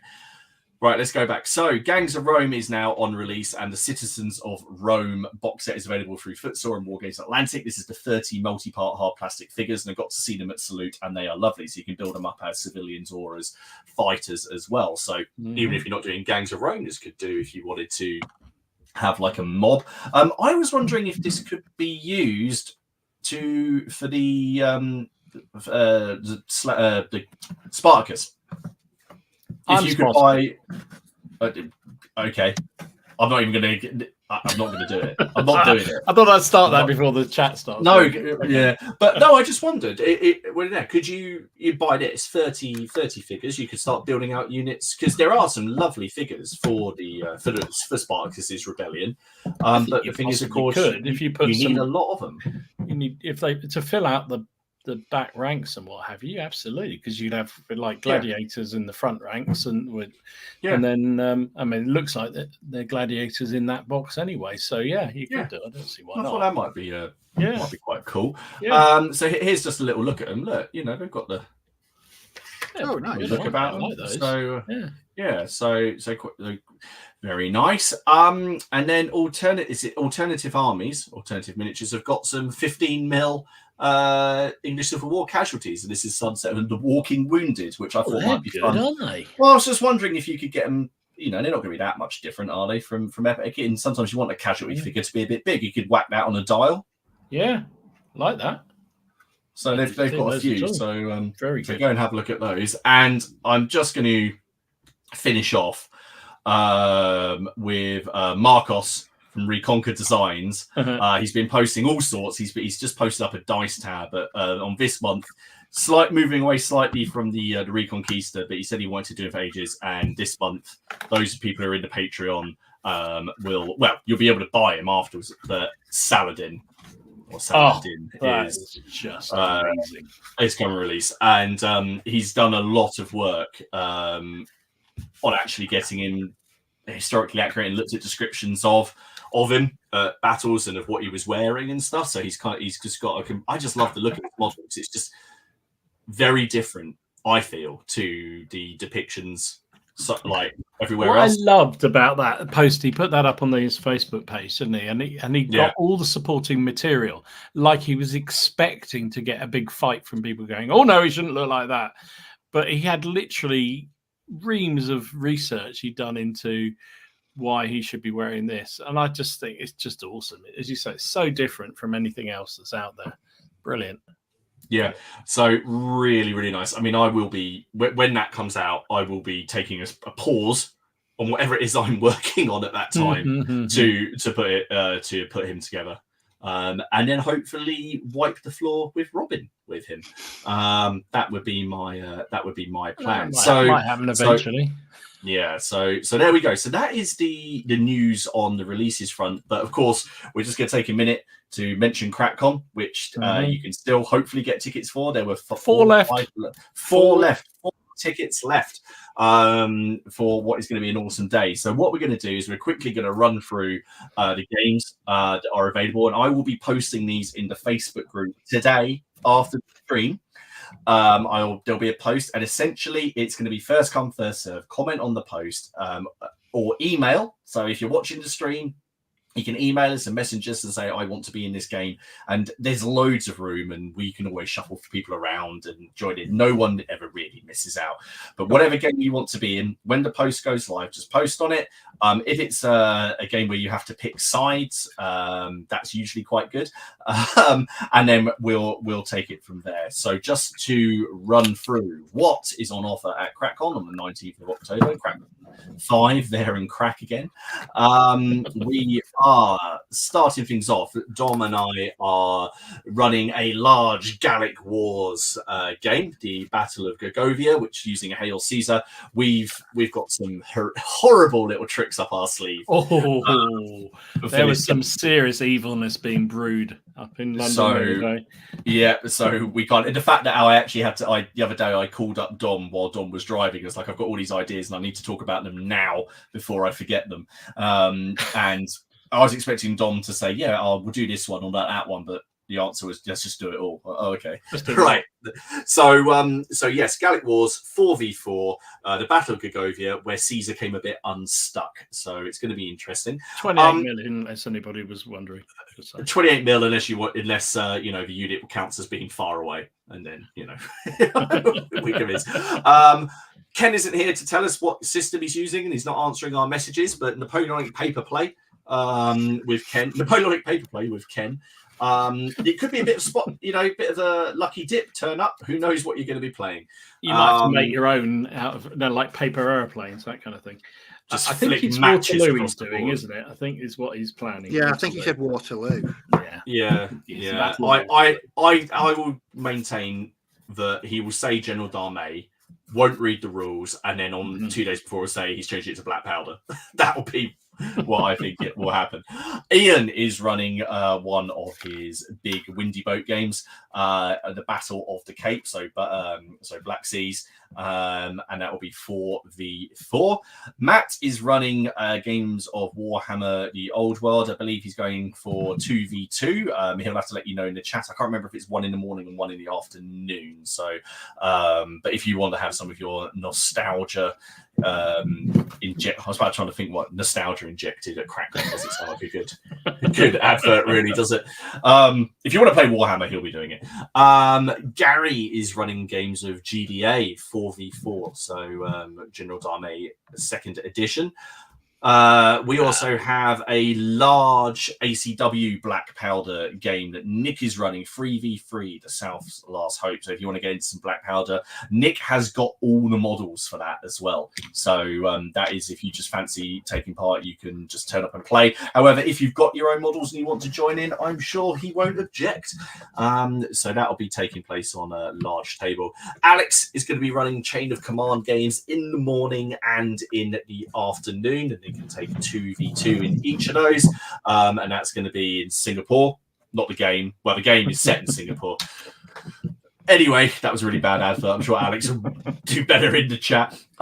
Mike Peters is going to be joining us now. He's going to be running demos all day of Here's to Ruckus. Now, that is the game that if you subscribe to War Games Illustrated, you'll be getting for free this month. Just Matt and Michael have models. Turn up, have a go. It's fun in the 15th century, burning down a barn or stealing a pig or something. And he's going to be running dropping games all the day long. Carl and Martin, Dead Man's Hand, dropping games as well all day long. Tony, we were having a chat with him, weren't we, at Salute over a beer, and he's going to be running Battle Company games for Lord of the Rings as well. So we've got some small games. So once your big game is finished, do come over and you can just drop into these, or likewise just wander around and just take part in these. The first day of Gettysburg is an ACW game using Pickett's Charge that Stefan Allard are running. Now, this is actually, I don't think there's any space left on this one, is there? Because this is basically almost like a display game for this one. But the authors are going to be there. I don't know. There isn't. I think this is actually basically a display game, this one. But if people are turning up, then I'm sure you'll be allowed to roll some dice. So do go and have a look. And Dave Brown and Chris Brown are coming for that one. So. Yes. Oh shit! Yeah, I keep forgetting to say that. Yes. So the authors are coming along as well. And finally, Benjamin is going to be doing Grenadier Hill. 1944 Flames of War.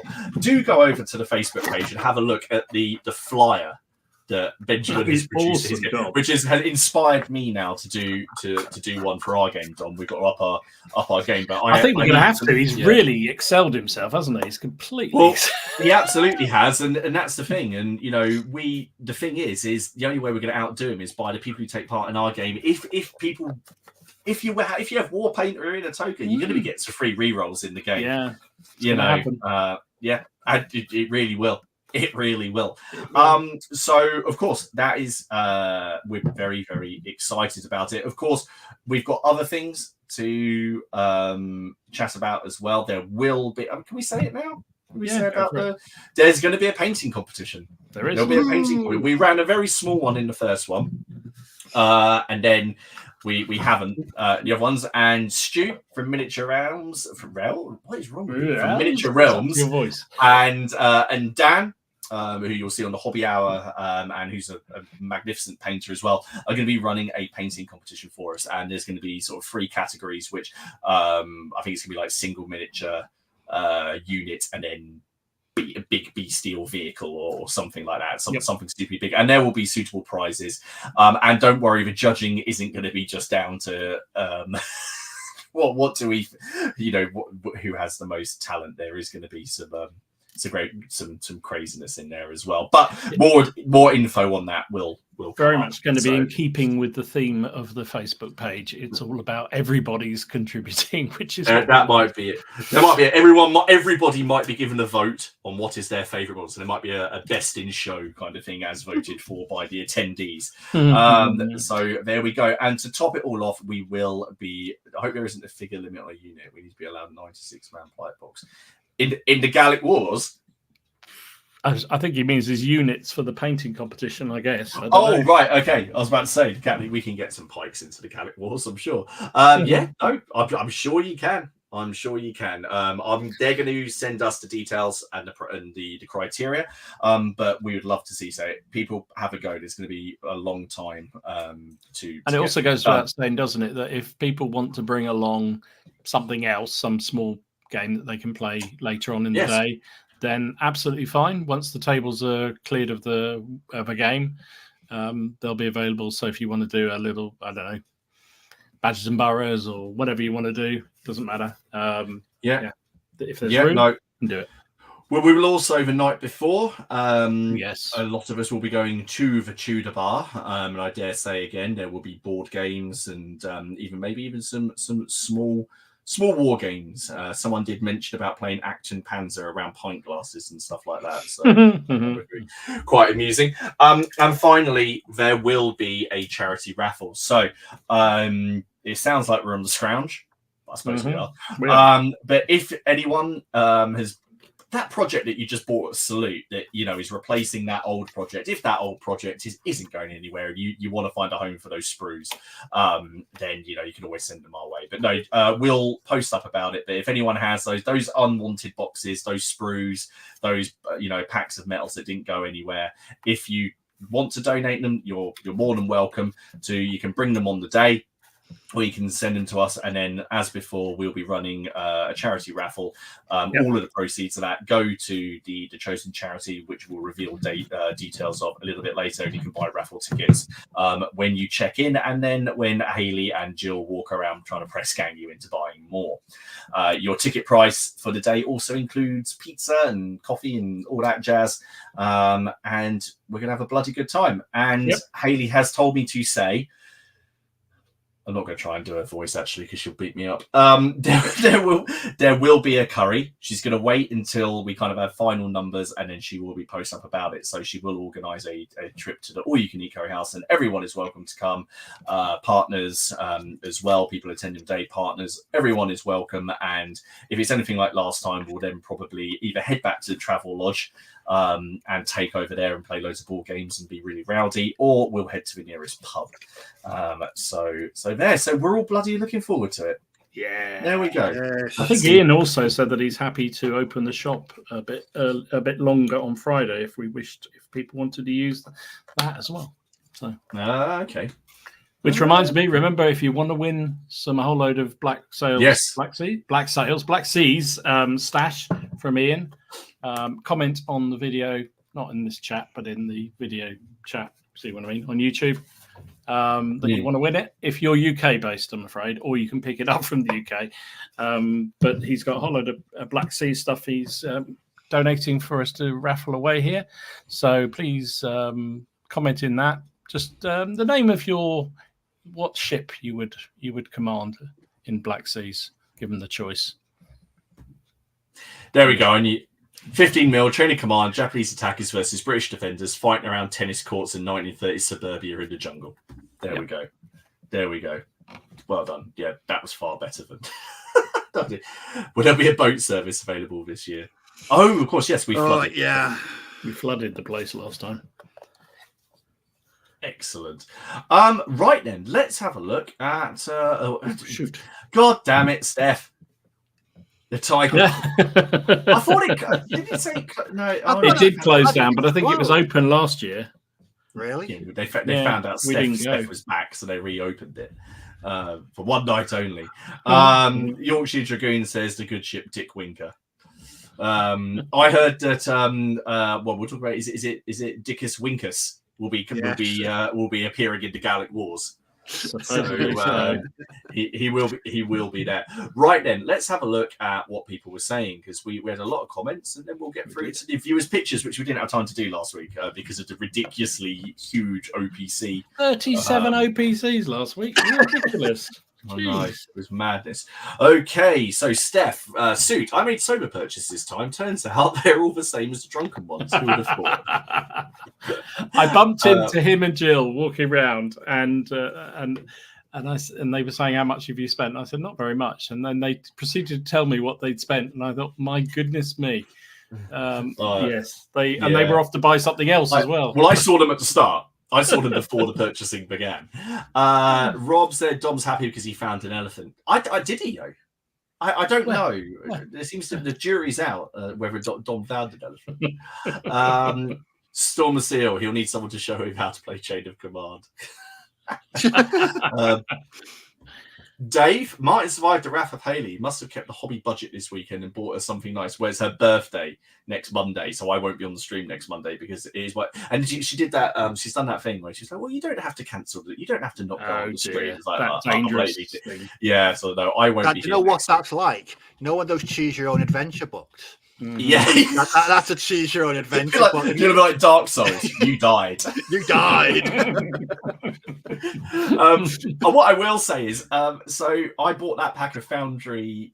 I questioned the price of some slingers at Foundry because they on the label it said it was 24 quid for 8 metals, of which there's only 4 variants, and all the others were 14 quid. And I looked on the website and it was 14 quid online. So I went up to the chap and I said, "Is this right?" And he said, "Oh no, the code is something 24, and that's just been duplicated, so no, it's 14." So I bought it, got home, put them on the table. Haley saw it and thought I'd spent £24 on that pack, and no matter what I say, she doesn't believe me that it wasn't, and because there's no receipt to prove it, that she's not having it. So yeah, there we go. Miller said this is going to be a whole stream of people on the edge of their chairs waiting for Mike to tell them what his new project will be. So he did. You know what it's going to be because you helped me find one of the books. You got me to spend money this time. You were moaning at Warfare that I was getting you to spend money. You got me to spend another 20 quid on the books, but yeah, that'll be coming down the line. Fish Frenzy said, "Evening all, hands up who's going down the Punic rabbit hole with me." I think, judging by the comments, quite a few. Mm-hmm. Quite a few people. Be an elephant down a rabbit hole. Something proves I'm not faking it. I don't know what that's in reference to. Why did you start that? I don't remember starting that. What am I faking? The dice rolls. I wish I was faking the dice rolls.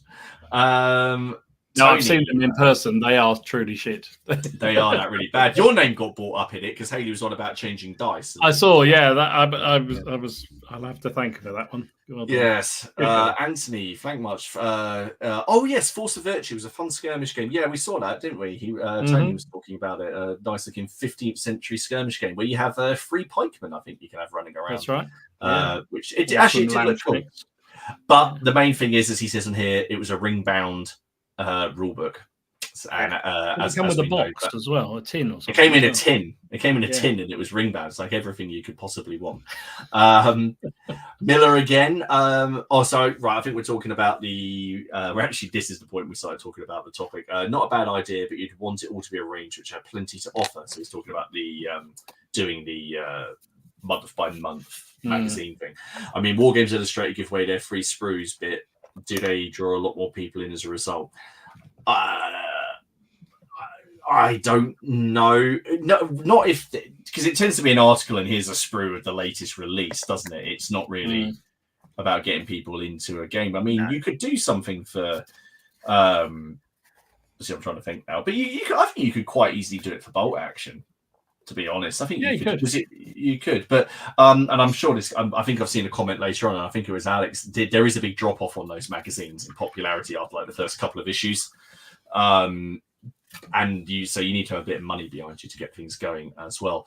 Shaco James says, whenever Warlord have a new epic battles, we see a huge numbers of people join the group, which keeps him busy approving like Dom. Quite a sizable number come from non-historical gaming such as GW.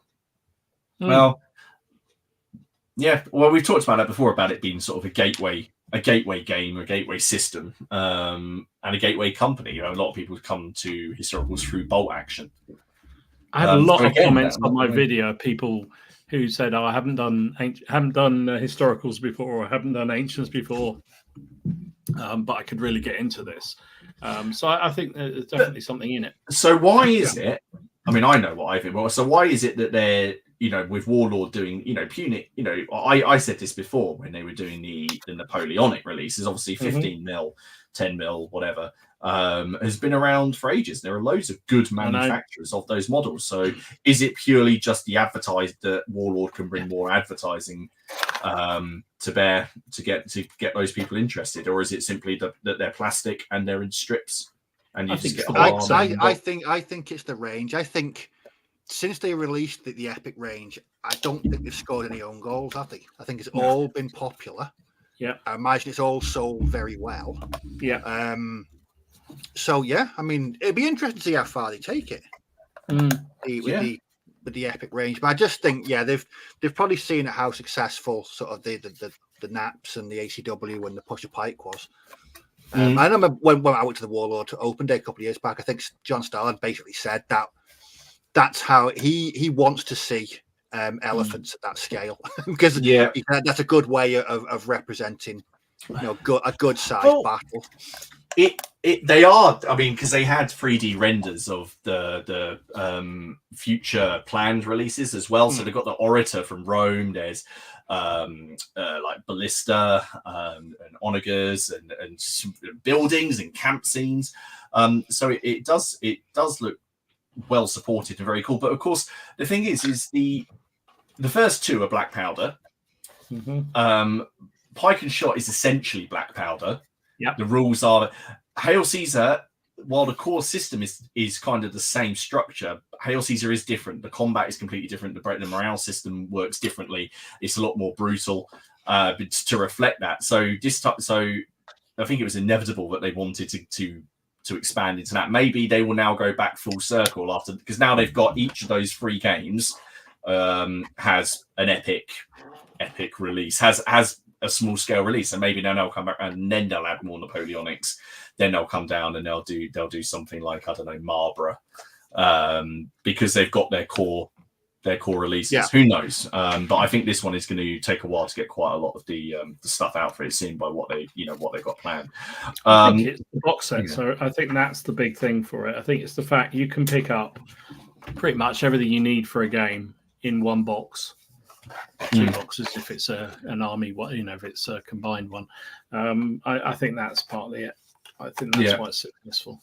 Because you're right, there's a gazillion 15mm figure manufacturers, and if we're honest, a lot of them are probably better sculpted, but you have to go and buy pack of this, pack of that, pick of the other, and finding them. I think just you walk into a store and you see a big box and it's got everything you need to fight Carney Eye or something.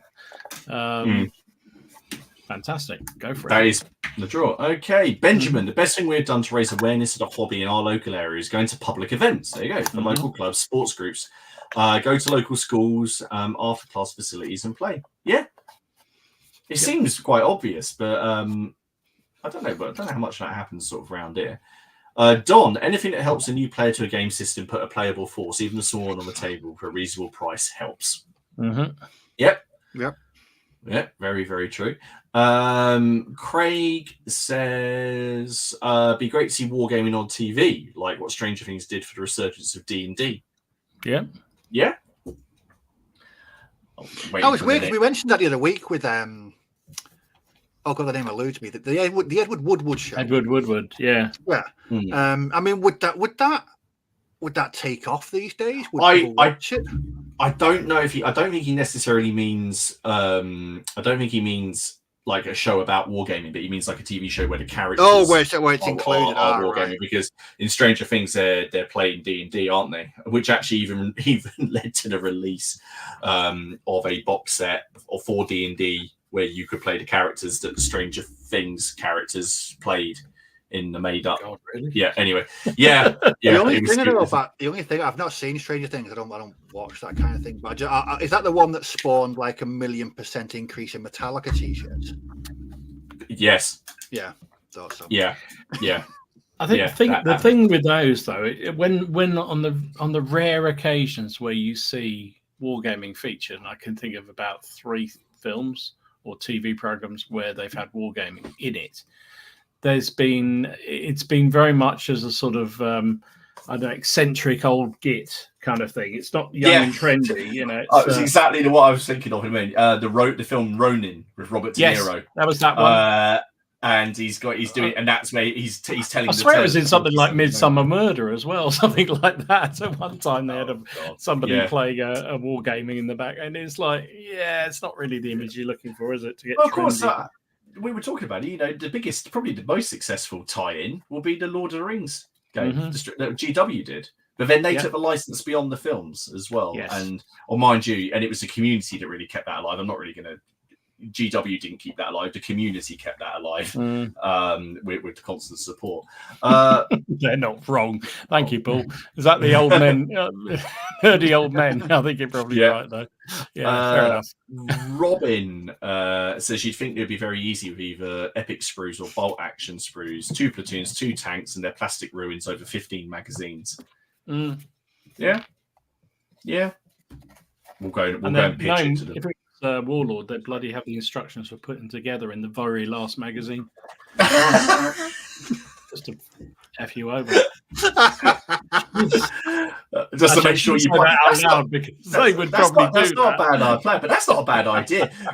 To make you keep buying, you'll get the instructions at the end.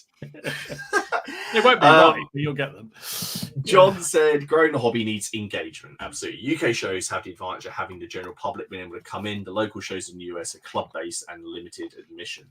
As Benjamin said, I think we lost the second half of that comment. But no, absolutely right. That's a very good point, actually, because we are fortunate in the UK being so much smaller than, say, in the US or... I guess parts of Europe where maybe the population of gamers is spread so much thinner. It's much harder. It must be even harder in the US and others to attract people into the hobby. Yeah, very difficult. Yeah. Where is? There we go. Hendrickson, I got into miniature wargaming because of the Extanio Lord of the Rings magazine with a free monthly miniature. Yeah. Oh, cool. There's a way. It does bring people in. Steve, what builds a community? How about a pandemic and a countrywide lockdown? It builds a podcast. It'll never happen, Steve. Never happen. What was it? I was about to go. I was going to be sentimental then. It builds a podcast and lasting friendships. Exactly. There we go. It also builds a headache, and you end up being the best man for one of the people on the podcast, and you get told you're doing a speech 3 minutes before, before you actually 3 minutes before the wedding, you get given the material you've got to read. Bless him. I hope he's doing all right. Actually, I do miss him. Lionheart.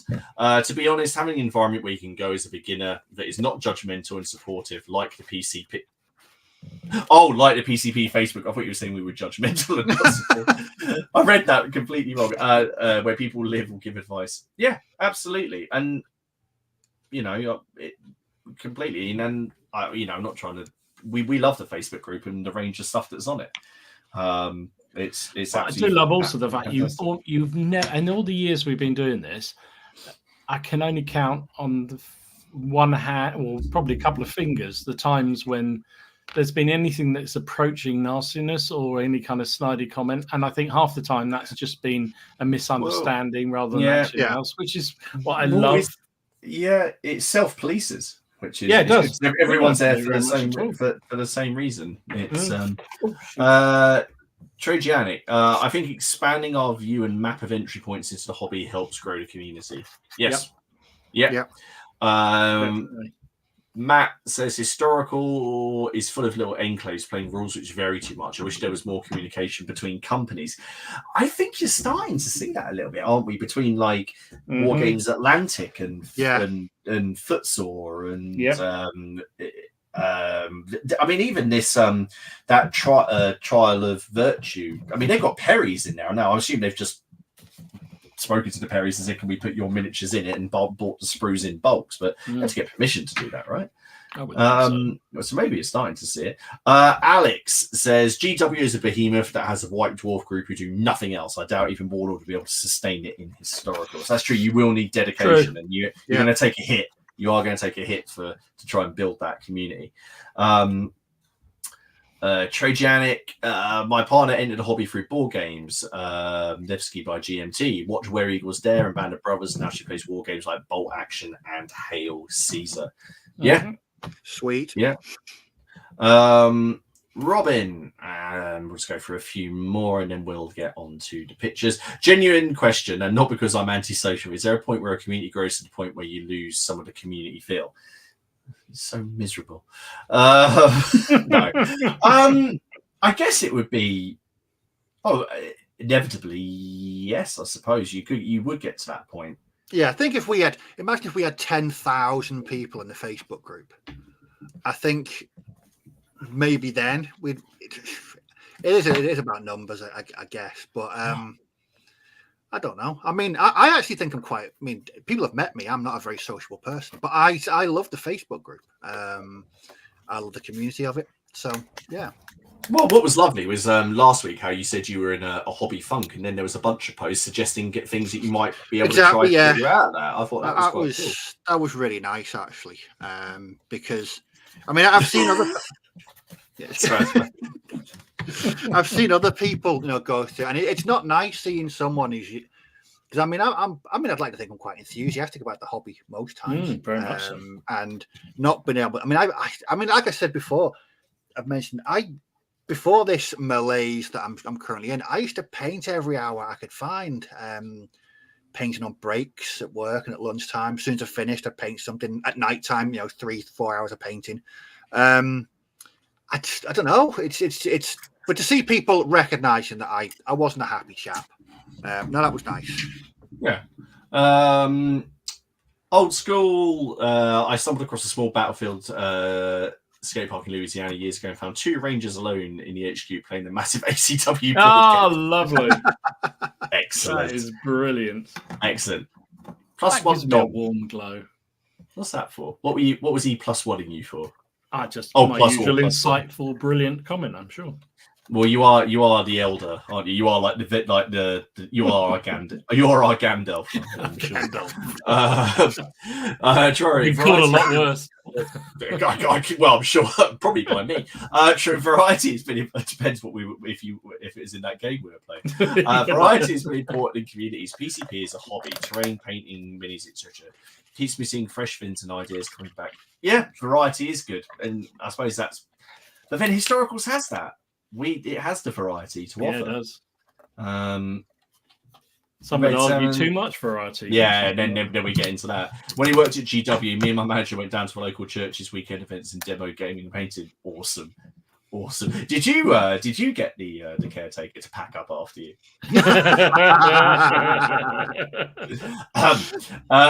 James says Mantic tend to be the only ones who do franchise tie-ins well. The Walking Dead was such a success they re-release it after the licensing expired.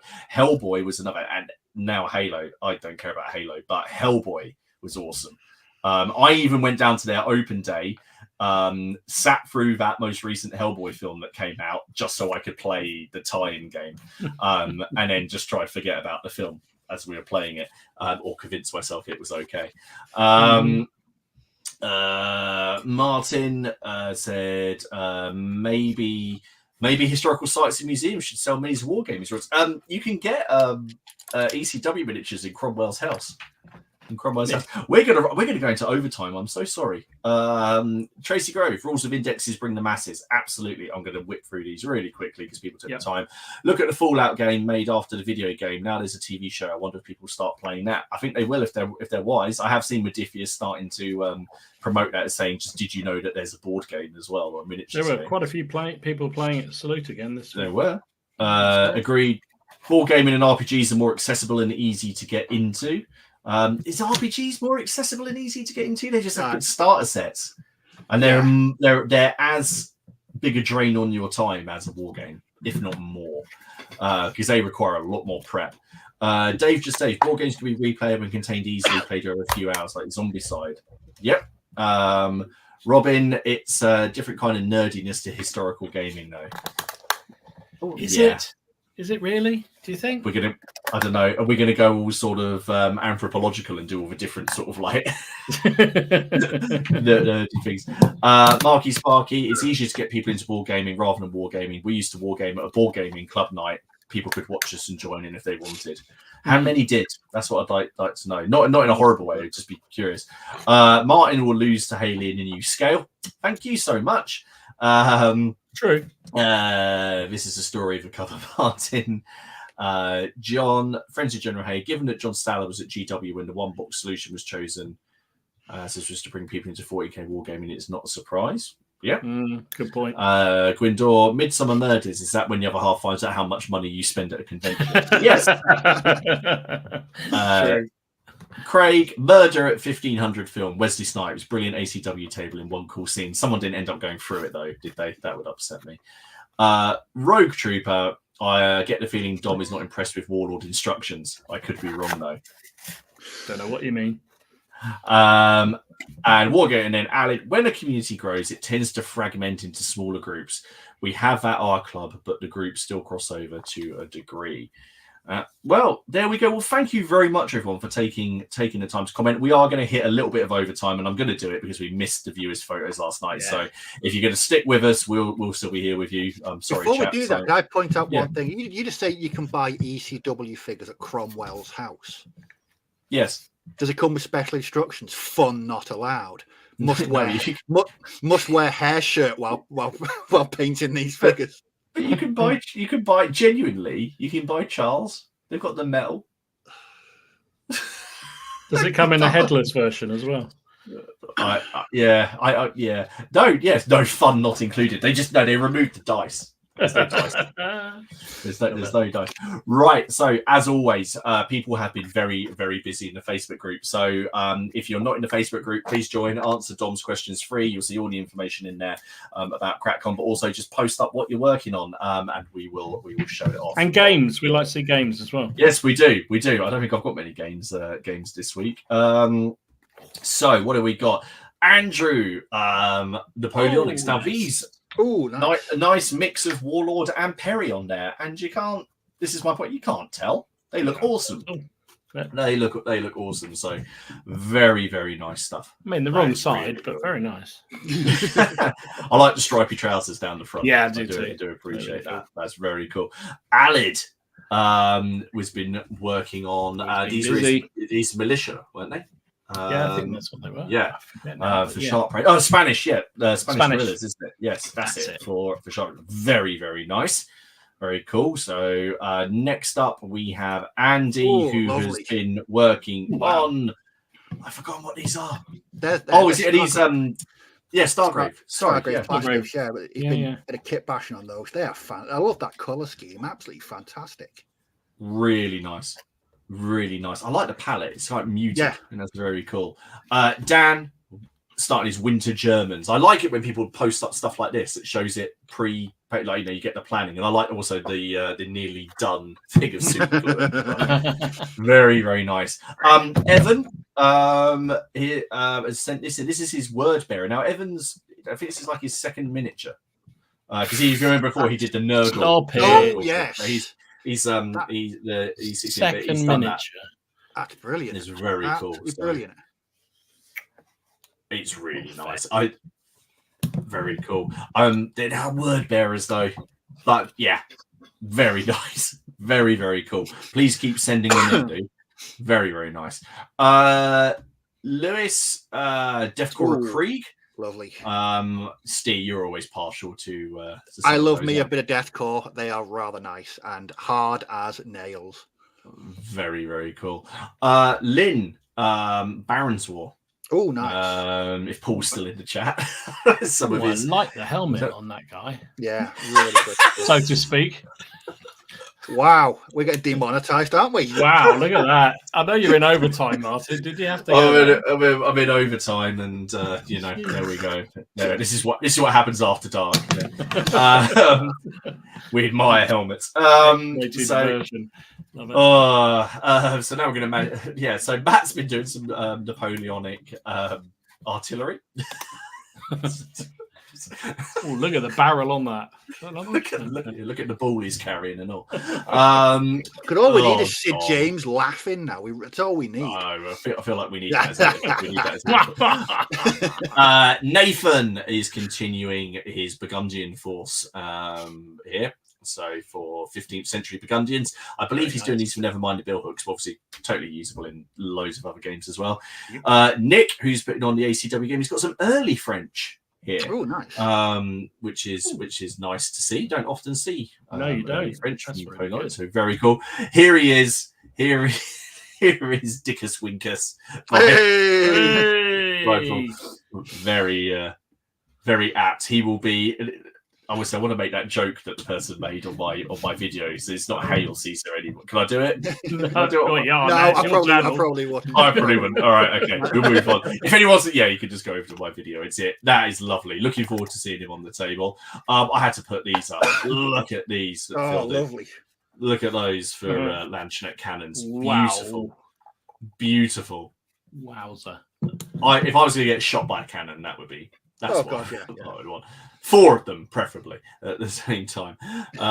Dom's helmet calendar for 2025. Ooh, here we go. He's got it. PCP marketing team. There we go. Well done. It's right.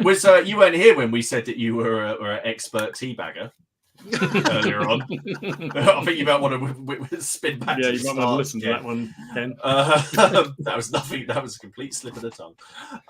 Steve. He's been working on. He's at AWI, I believe. Oh yeah, looks like it. Really nice. Very good. Very cool. I like the basing. Lots of tufts. And they're Perrys as well, aren't they? There's a lot of musket stuff going on here today. Steve Haynes, look at that. Steve. Oh, the madman. Jeez. Wow. Steve. I know. No. I know. It's like I swear one day his entire house is going to be a battleground for one of his battles. Jeez, the size of that. I know. Stephen has done this really nice base to show off his. This is the Dawnbringer stuff for Age of Sigmar. Right. I really like that as a display base. Yeah, I think that's really cool. I need to do something like that for something of mine. Maybe for Test of Honor, I should do like just a little display base for them. It's a really good idea. I mean, and just have them out on the shelf.